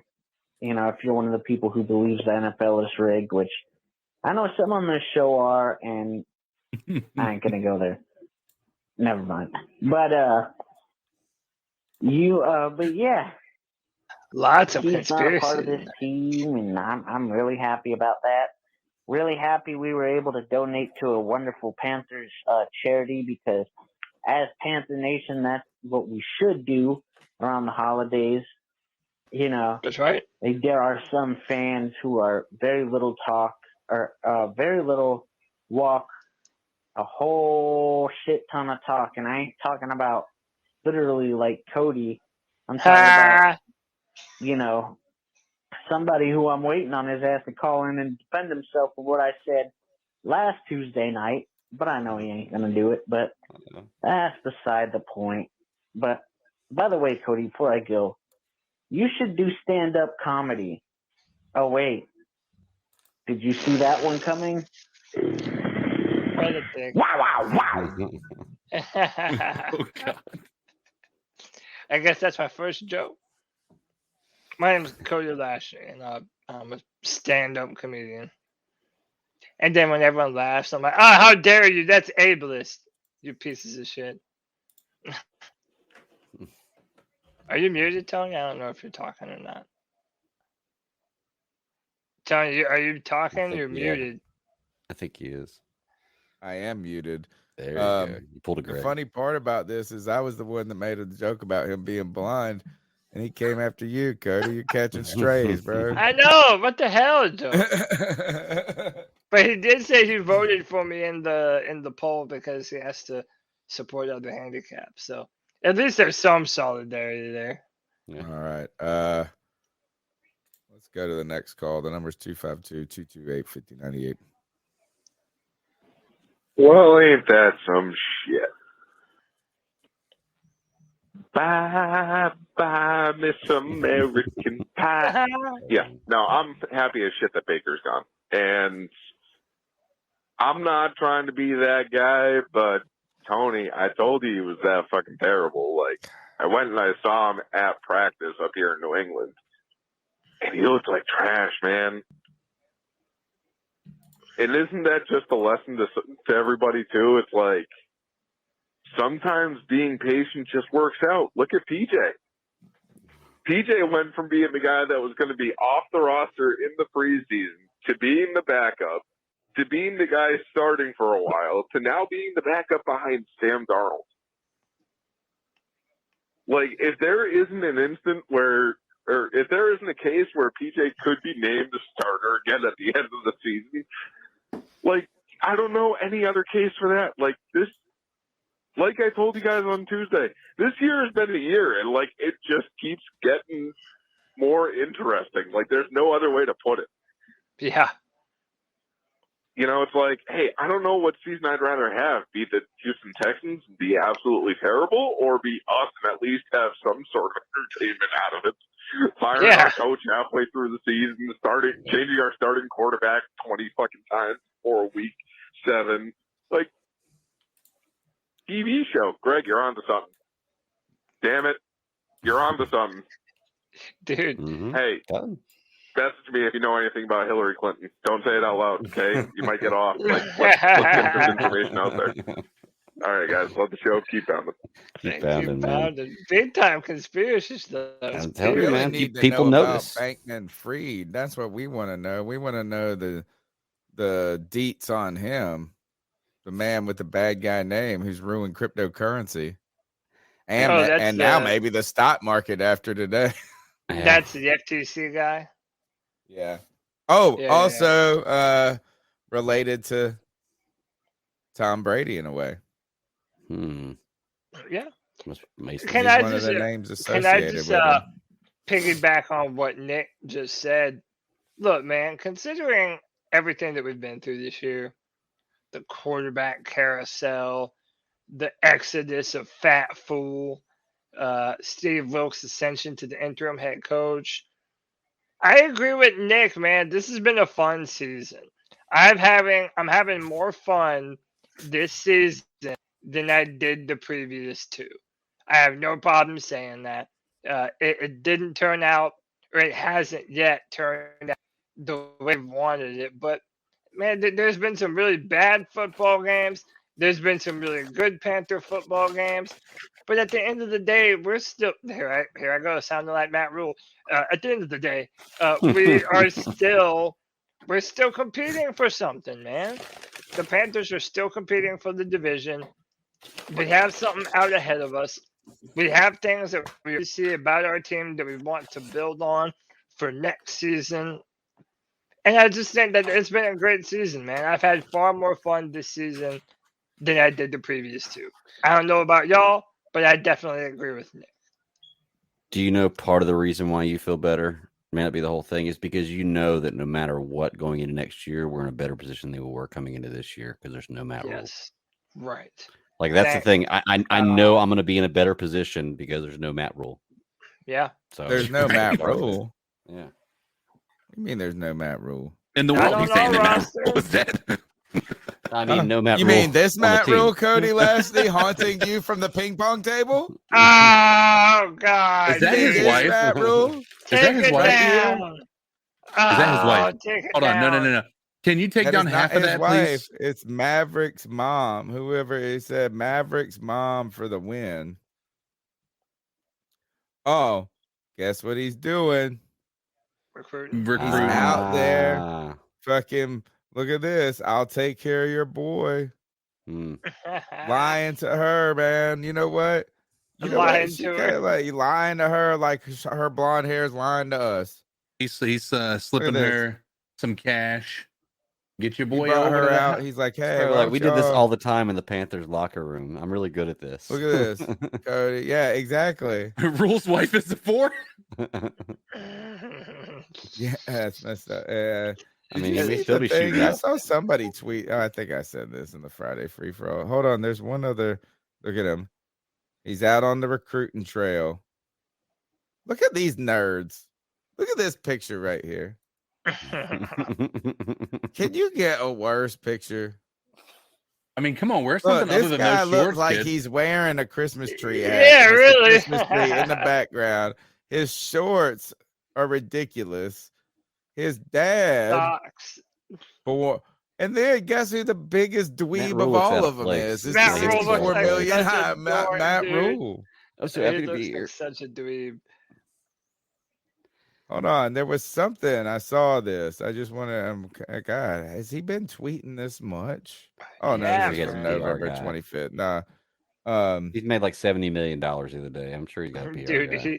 he tweeted "Never forget," and apparently it was like a. I think we might hot- be getting fraud fakes.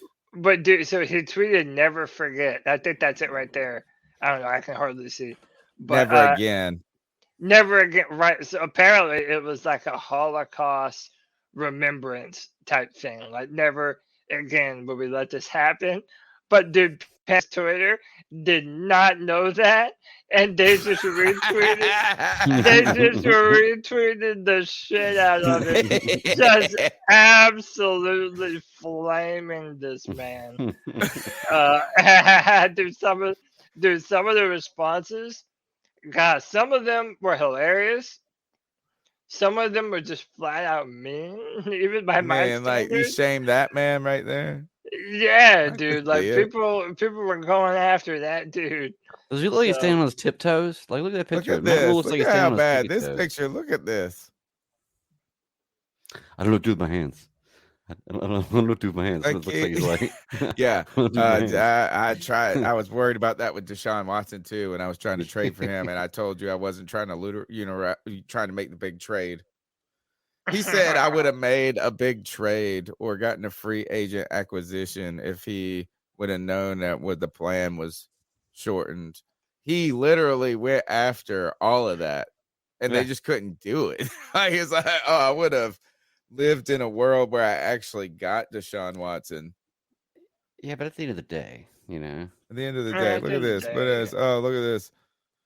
Psh, makes me sick. It really does. What a Disgusting. fucking nerd. And I don't care. You can be like, people are going to come in. Nebraska people will come in, and people will be like, well, what? You would look like a fucking nerd on the internet. So I was like, you know what? Fine. I am a nerd, but I'll call I him a haven't heard nerd from too. one Nebraska fan since the Yeah. news happened. They're the opposite of Oklahoma. After we got Baker Mayfield, dude, Oklahoma fans were lighting up the C3 Panthers podcast. Right. But not so much for Nebraska. Oh, man, look at this. Michael Davis. Look Oh, at this. Michael read this out, Davis, and I got an announcement for him. certified the man with a $35 love bomb. He says, I got a puppy on Sunday. She was shy, wouldn't do much, and wouldn't say much. I had the TV in my office today, and when Baker got picked up on waivers, she howled, ran around, and pissed on the floor. She's a very good girl. Hey, shout out to Michael Davis and the brand new little puppy, man. That's awesome, man. She was happy that Baker is finally out of town. Appreciate you, Michael.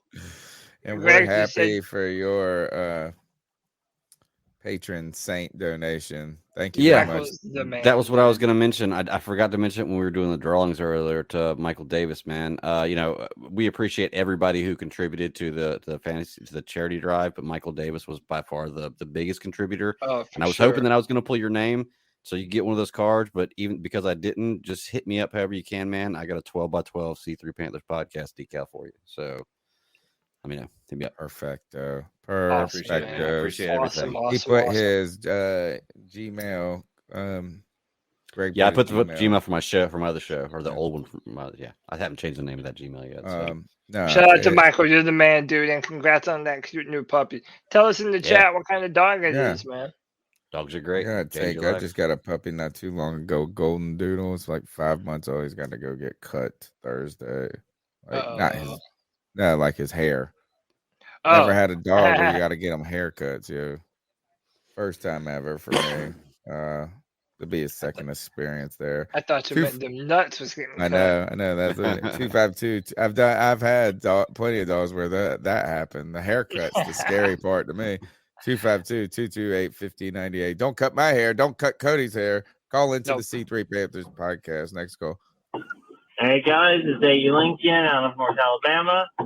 So Baker Mayfield didn't even last a full season in uniform before he kicked into the curb, which is fine by me. It was a fifth-round pick experiment by the Panthers, and I don't fault them for that. I mean, we paid a lot more for Sam, but granted, Sam is still around, so there is that. I listened to the podcast about the charity drive. I donated a little bit as well. Very proud of you guys for doing that. Awesome. Appreciate it, man. Got the Seattle Seahawks. We'll see. If we can beat them, I will be excited because I hate the Seattle Seahawks, especially Pete Carroll. The guy is a brilliant football coach, but he's a lunatic in real life. Maybe if I can get on the Friday free-for-all, you guys can ask me why I call him a lunatic. I'll be more than happy to get on my soapbox. Other news, my Auburn University hired Hugh Freeze. I'm not happy about it for reasons. But I'm hoping that we end up keeping Mr. Wilkes, Coach Wilkes, on our staff. We'll see. What do you guys think of the odds are now that he's won a couple of games? And look forward to hearing you guys on the podcast, and keep pounding. Keep pounding. A.U. Link. Not happy with Hugh Freeze as his new head coach. Yeah, man. I mean, hey, it's like we said. At least there's no more Matt Rule. Your professional team no longer has to deal with that kind of incompetence. So maybe that'll offset your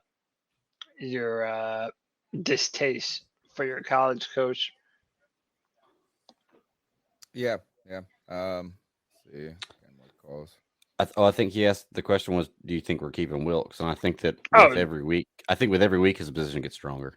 There's been a rumor floating around that the Panthers are very likely to keep Steve Wilkes. I believe Albert Breer went on a Twitter Spaces or did a live or something, and he was talking about the Panthers might likely retain Steve Wilkes.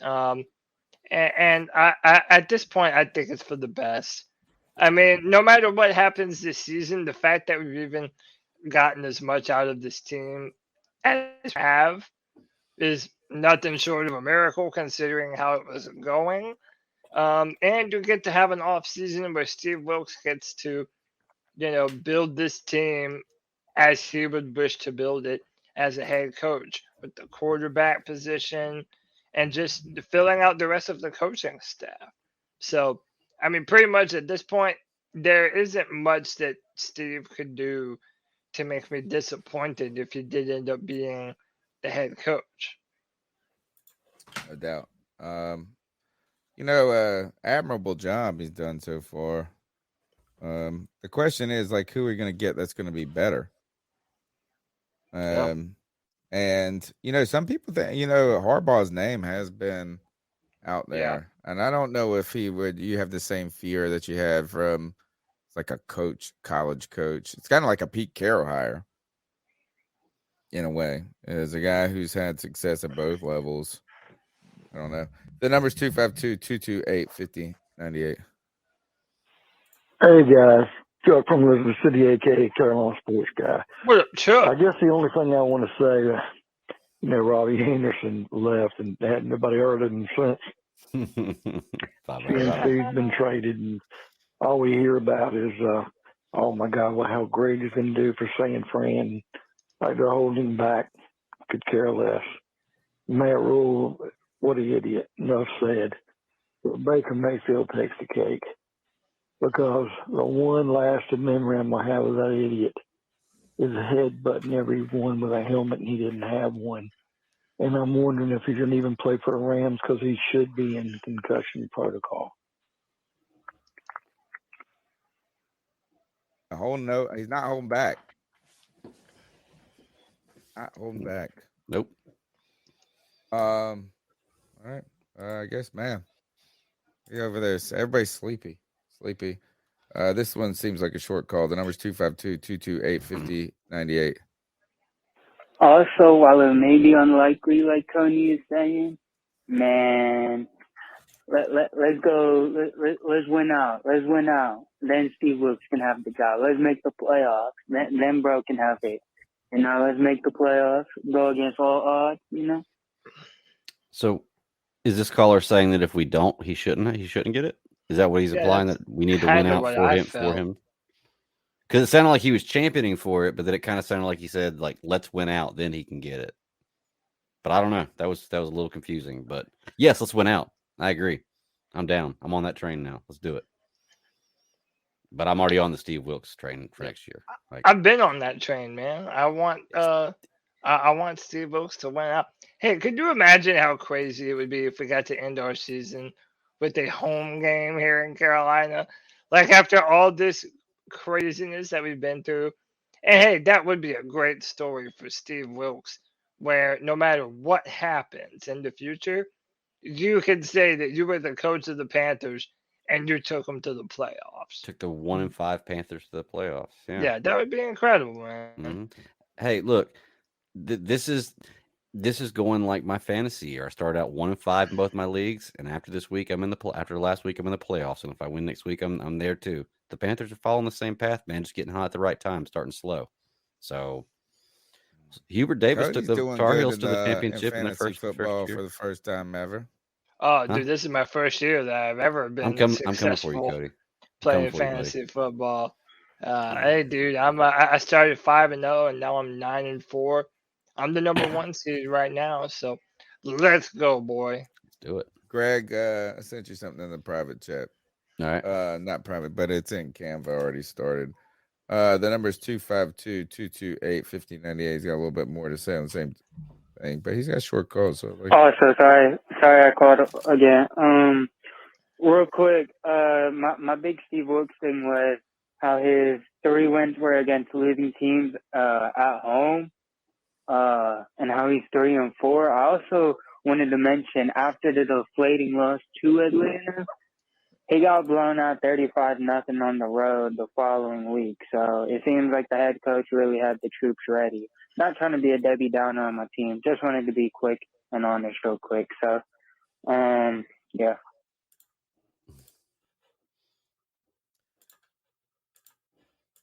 Killed everybody. Boom. Sorry, I'm trying to type with this thing. Yeah, I was trying. Where's Cody at? We're all trying to do 15 different things at once. Are Okay? we? You're trying to do things too? Shoot, Lord. We're Yeah, trying to get man. But production, man. CK, what are you trying to do? Play video games over there? Always, dude. no, I listen. I'm not even. Oh, I got something I want to talk about. Do it. Do it. You know that I saw something to the effect of, let me see if I got the stat pulled up. No, I got the stupid Matt Ryan crap pulled up still. Is I think Jeremy Chin's like playing in his 237th game, and he can have it's either 300. I think. Wow. You think he's played in 237 games? What the hell? It's 37. It's gotta be a record for a safety. His 37th game, I think. On his rookie contract. He's still on his rookie contract. Still on his rookie contract. He's the best. He got the opposite Bobby Bonilla deal. You gotta work for free. He's like he's a slave, man. If he didn't do it, he's a dang indentured servant at that point. Here it is. Jeremy, look at me. I was just gonna make up all these numbers.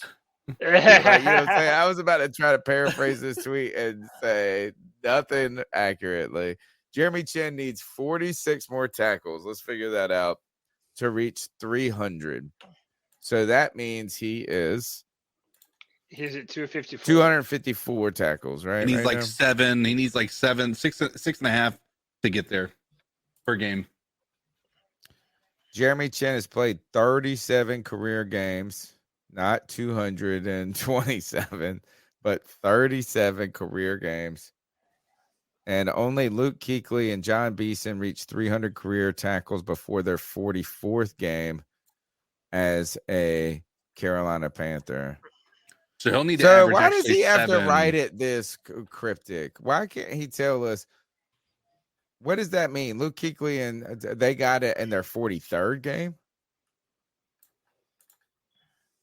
I guess is what one of them is their 44th game. That's got to be something. There's no reason you say it must be before their 44th. So that means they both got it in their 44th game. Very kind of I'd like to work on some clarity there. But So, he needs 6.5 tackles per game. So he has how many games to go? So 7? right now, so he's had 37 career games. He's at 254 tackles, and if he does get to 300 before his 44th career game, yeah, that would only be 2 other players that have ever done that.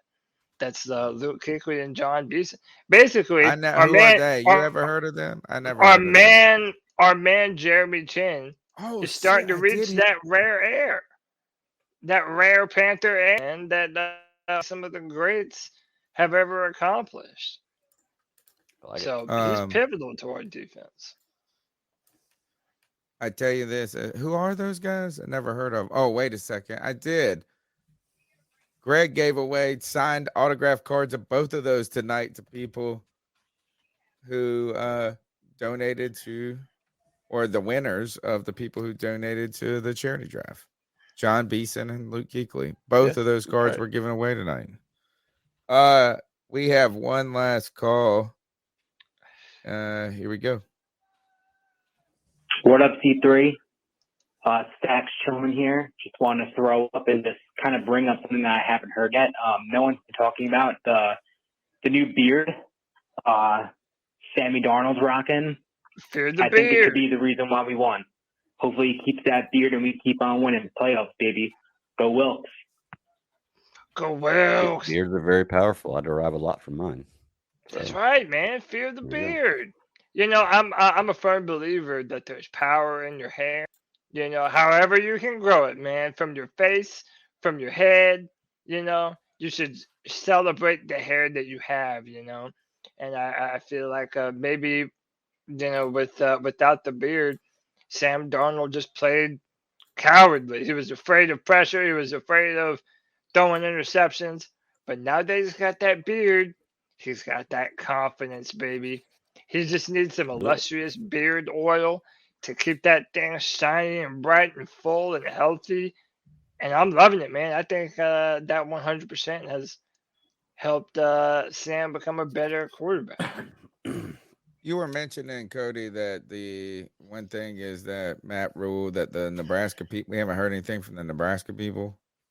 Yep. Right? Is that like we would have heard Baker and these people they brought this crowd, the Baker Bros. Where's the Nebraska Cornhusker Bros, the Corn Cobbers, or the Matt Rules? Maybe it's because they found out this. They thought they were buying this guy. And what they actually bought was this moron right here who lost at a game of ping pong to this lady. Oh, no. He's a loser. That's what they got. They got a loser. Yeah. He can't even win at ping pong. He had a whole season practice for ping pong. He brought her into his home field, his home court. He still lost. He can't. Matt Rule, Matt Fool can't even win at ping pong, bro. Disgraceful. Hey, you want to see something else that doesn't look great? Baker Mayfield wearing number 17 for the Rams. Oh gosh. Yeah, this is official from the Los Angeles. Why didn't he, what was his number again? 6, 9, 6. Which I think is the worst number for a quarterback. I don't know why. Who wears number 6 on their team? He didn't get his number. They're like, we'll give you whatever fucking number you want. Whatever. Yeah. He has no choice. Yeah. You're only going to be here for 5 games, dude. Don't take it. What was Odell's number? That's what I would have asked for. Number 13. Oh, he's number 13. That's what I would have asked for this year if it was available. If I was Baker, I'd be like, yeah, I'll sign with you for one number, $13. If you give me that jersey right there and I get to walk out there and wear Odell's jersey on your team. Actually, probably it wouldn't probably be a smash at Odell. It'd probably be even more ridiculous than this. And did he really take this picture, do you think? Yes, this is it. You don't think they probably have 1,000 pictures of him like somehow? that. Look at this. Well, no, they said that he was going to be in Los picture? Angeles. Yeah, they said that Baker was going to be in Los Angeles by tonight.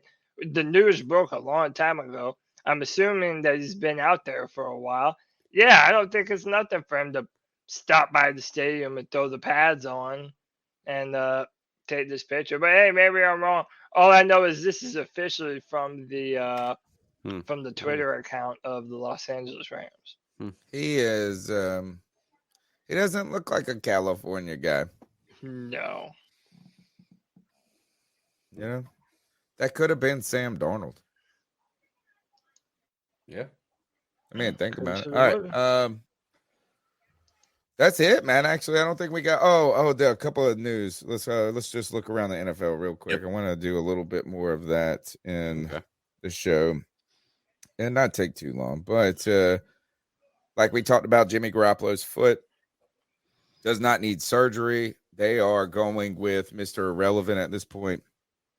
The one thing though that stood out there, a story. There's 2 stories that are probably dominating the headlines. The most important probably related to the Carolina Panthers, or at least in some way, not directly related to the Titans fired their general manager, John Robinson, after 7 years. Now, Scott Fitterer is not NFL Network, then the NFL website. Once you click on anything, it automatically plays a video and the audio is always on. Why can't they mute the audio? I just heard him on it. But they fired their general manager, John Robinson, after 7 seasons. The thing is like, I know this isn't directly related to the Panthers, but Scott Fitterer potentially, I guess if you see this guy getting fired, at what point do we think that Scott Fitterer's job is safe just by not hearing his name yet? You know, what date does he probably have to survive to?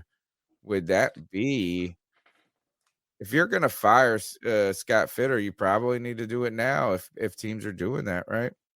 To be honest with you, man, I'm not in the camp of firing Fitterer because as much trash. I'm not calling for his fire. I'm just saying is like, at what weight does he feel better about like this news right here goes like anybody that's a GM and got there and is worried about their job hears this and they're like, oh shit, I hope I ain't getting that call next.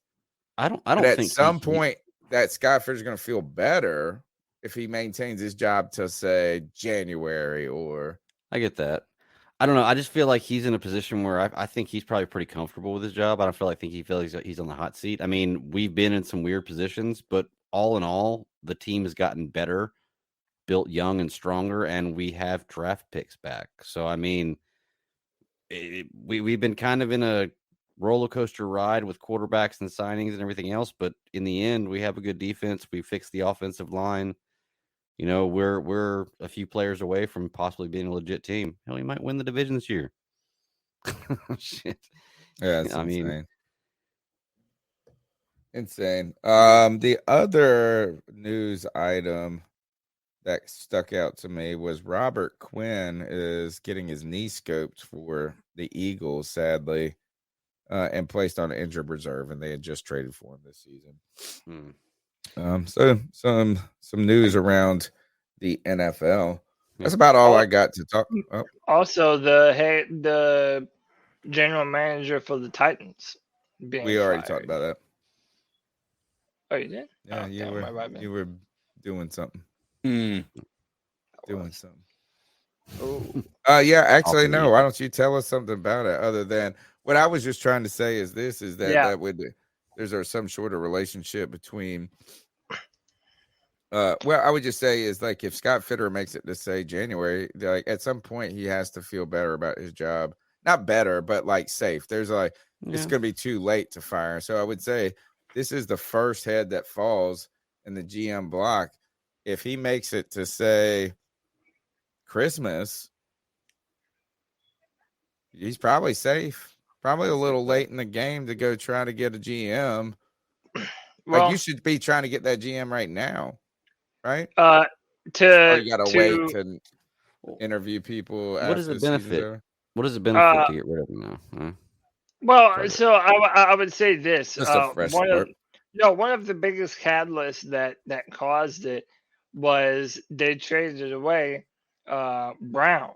Yeah. What's the receiver's name that's playing for Philly now? AJ Brown. AJ Brown, who's been really, really good for the Tennessee Titans, and then for the Eagles. Right? No, but I'm saying he was good for the Tennessee Titans, and then the general manager traded him away. Now there's rumors Mike Vrabel never wanted to trade away AJ Brown. And Pat McAfee made a good point this morning. It's like, oh, yeah, the Philadelphia Eagles, they're building. They want to win right now. Well, isn't that the same truth for the Tennessee Titans? Yes. And you're going to trade away one of your best players? Right. And then the catalyst was Philadelphia just played Tennessee. And destroyed them. Yeah, but AJ should have had 3 touchdowns. AJ Brown also had an incredible performance, too. Well, you know, I heard on the radio today that Vrabel actually said a month before they traded A.J. Brown that there was no way while he was the head coach that A.J. Brown was going anywhere, and then a month later he got traded. So maybe there was some turmoil between the head coach and GM there. I don't doubt it. Like, I mean, I agree. I think that they were 100% in win now mode, and I think that they just I don't know. There must have been something with regard to him and the general manager or something that got them off to a bit shaky start or something because. Or to well, they've been there. He's been there for 7 years. But like Vrabel's been there now for a while. Yeah, right. Everybody loves Vrabel. I can't remember who the last head coach was. The dude Jeff Fisher. I think. Was it Fisher? Was he the last? Well, they had a young guy, didn't they? Mike Mularkey.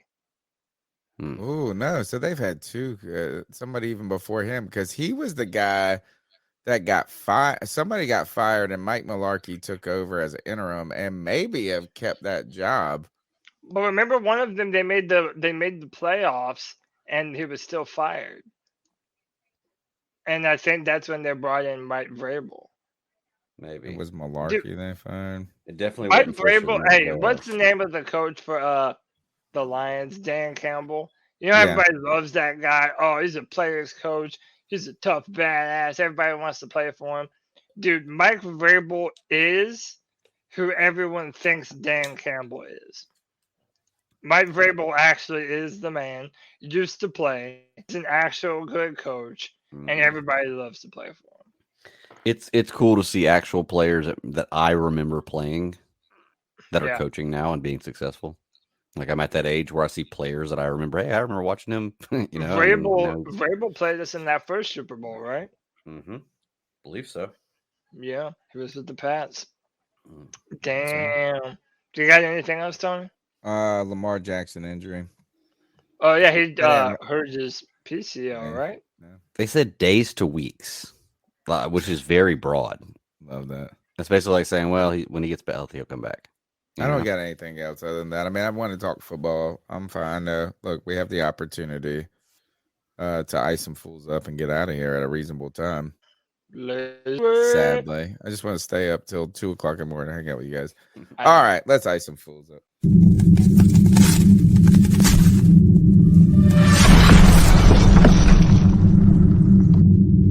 Ice up, son. Ice up.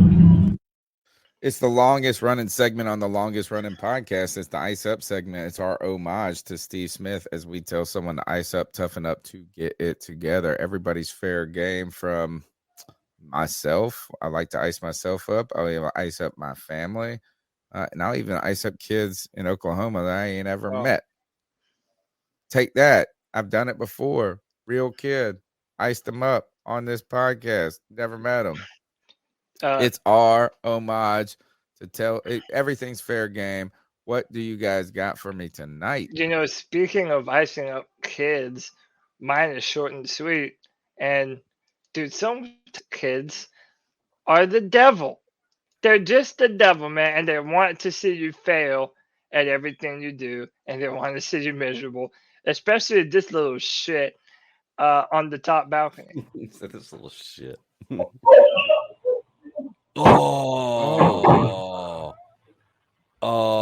then just walks away. Dude, so apparently they're trying to like transfer Move it down. Look at this TV. Look at this staircase they got. They got this stupid circular staircase that looks cool though. It does, but we got to move this fucking TV down here. What is this guy doing? Balancing the TV on the smallest railing in the history of the world. Go ahead. Yeah, that's a lot wrong with this. So it's balancing it on the rail. The guy's going down, and you see him. The kid comes up and like either punches him or nut checks him. Cup checks him. Cup checks him. It's called cup check. And the dude just Jimmy Dad. Bang. Dude, I think there was the sticker. Was the sticker on the TV still? Yeah. Oh, wait a second. Is this staged? No, this is real, man. I think it's real. No, do you think this? Look, why is the sticker still on the TV? It's probably brand new. They probably just brought it from the store. They were probably walking inside. Although I will say, walking it up, not walking it down. No, I don't understand. Well,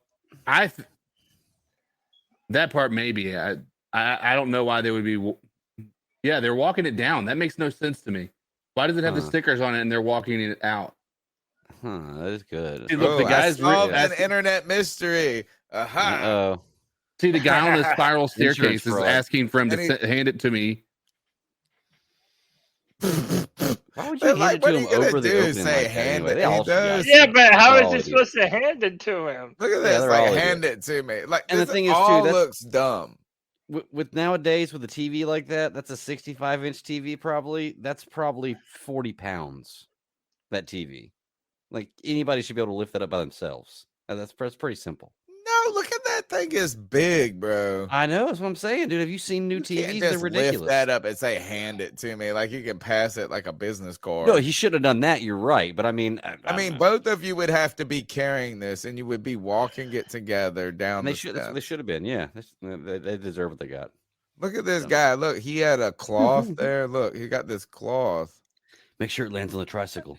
So I think this video is fake. Could be. But look and we just played it like 36 times on this show. So More than that at this point. Yeah. All right, tell them to ice up, your little evil kids. Yeah, I'm icing up evil kids that randomly come up and punch you in the dick. Ice up. I'm icing up fake videos. It's a good ice. Who else has got one? I'll go real quick, knock mine out. So, I listen to Woody Wilcox. This is my everyday show. I love the show, and the stuff they share on the show is pretty funny. But I got hang on, let me get everything ready here. So I'm going to show you the video, and then I'll explain the ice up after this. So let's see, share system audio. So this is a little girl who is waiting for the bus outside. Oh, I saw this. So This is now I have insane. 2 daughters, and if you have daughters, this may be like make your heart drop. This noise it does for me, it sends chills down my spine. It makes me want to go punch somebody, like not like the kid, like it sounds like they're getting hurt, but just watch what happens to it. They don't know if it was rabid, but it sure was aggressive. A This is a raccoon had to be raccoon. pulled off Riley McNamara's leg. But watch the mother. Her mom, Logan, rushed outside. Picks the kid up and on one grabbed the side animal. and picks up the raccoon by the nape on the other side. Look at this. That's The in chaotic mom mode scene right unfolded there. Friday morning, just east of Hartford. Like, first of all, that's amazing from the mom. But what I'm icing up is not that, because that was absolutely amazing. I'm icing up the people who called in to comment on this and talked about how terrible, because the video goes on later and the mom ends up taking the raccoon and chucking it. This is a raccoon out during the day, y'all. It's got rabies. Just don't even question it. It's got rabies. It's out during the day. Okay. But the people are calling and talking about how the mom should have contained the raccoon and taken it to the doctor so that way it could have been checked for rabies and this and that. You know what, man? The How people that are stupid. calling and saying that stuff. Don't they have to cut their heads off to check for rabies anyway, or examine their brains or something? I don't even know, man. But I it's think so they would stupid. just kill it at the damn office. Yeah. Well, who in that moment would think to do that, though? Seriously. The only thing I'm thinking is save my kid and make sure nobody else around is getting hurt, because this thing's out during the day. It's got rabies, period. I'm not taking a chance. And guess what? Even if it didn't, it's not going to hurt you to get a rabies shot. Well, actually, they do hurt a little bit. Well, what'd she do with But- the thing afterwards? She just chucked it across the yard. Oh, She yeah. gave it a pretty good Man, toss. like, But- what, you supposed to hold on to it until the police get there? Right. She already grabbed it by the back of the neck, man. She took a big risk. So the thing is, though, is like the funny part about this is I have this almost exact same thing happened to me, and I have it on a nature cam of what I did in this situation. Because you always ask yourself what you do in the situation if that happened, But I actually have like a nature cam of this almost happening to me and what I did. So y'all want to see it? Yeah, sure. There you go. That's what I did. That's what I did to the raccoon. That's what I would have done to the raccoon, or felt like I would have done. So just to Nice. the people who are calling in and talking shit to this woman, like, that took a lot of guts. And like I said, when you got a kid, man, you kick into parent mode when that kind of stuff happens. That sound right there makes me want to get up and try to save somebody. So for the people who are calling in that I'm sure don't have kids and have never been in a situation like that, ice up. CK, you got one for us tonight? Man, I don't. Good gosh. He's like the least ice up person ever. Icing you. No, what was it? Who was it before? Ice up Cody for fake videos. You don't know Cody's that. manufacturing his ice up picks. He's like, I'm gonna ice up. So if you guys are from North Carolina, and you're probably, if you know where Roanoke Rapids is, like the Northern Virginia side, North Carolina, I'm icing up Cedric Carter in Roanoke Rapids. He asked the police to help him unlock his car. He locked his keys in his car, and then they arrested him for cocaine, crack cocaine, and marijuana. So Cedric Carter locked his keys in his car, then asked the police to help him get the keys out, which they will do a lot of times. I mean, protect and serve. They open his car up, they smell weed, they search the car, he gets busted for crack, cocaine, and marijuana. Cedric Carter, ice up, son. Ice up. That's mine from this one. I saw that today. It made me chuckle. Ice up. That's it. That's the C3 Panthers podcast, brought to you by CarolinaCatChronicles.com. Every Tuesday night, we chop up the latest Panthers news and opinions from the fan perspective. We do it with the best fans on YouTube's Check us out on iTunes, TuneIn, Stitcher. Support the podcast in all in those ways just by sharing it, liking it, being a friend of the show. Cody Lack, we are heading into the back end of the season, man. So gotta muster up some wins for the Carolina Panthers, and we'll be back here when? We'll be back here Friday, every Friday at 7 p.m. for the Friday Free for All, the show for the fans, by the fans, where you can come on the show and cut up with us, man. Talk Panther football, just chill, have a good time, hang out, talk about the matchups. We'll be talking about Baker Mayfield, of course. We're going to be having a bunch of great conversations, so be a part of that show. Come and join us. And then, that's it for me, man. Follow me on Twitter at Cody Lack, CODYLAC. And that's all for your boy. A man said he might misunderstand Ice Up. He's going to have some crystal meth on him, I guess, this dude, Cedric Corner. CK, how can they get after you? You can find me on most social media platforms at Codizzle_Allen. On Twitter is the main location you'll find me posting. But also here Saturday night, we're going to be going back to the Madden simulation. We're going to have Madden simulate what they believe the Panthers' success is going to be in the upcoming matchup. It's hit or miss. It's not always on point. We were on a good hot streak there for a while. Now we're kind of not. So just come check that out Saturday night at around 9:30 p.m. on this channel. Greg, what are you guys talking about this week?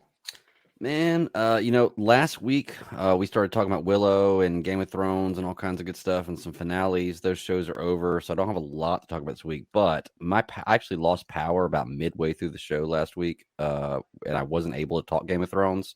So we actually pushed that to this week. So I think Cody and Kevin are going to come join us this week, and I'll have the entire series watched by then. So we're doing a big Game of Thrones show this weekend, and then I guess Willow and some news is about the only other thing we're talking about. So come check us out, 9 p.m. Eastern Standard Time on YouTube.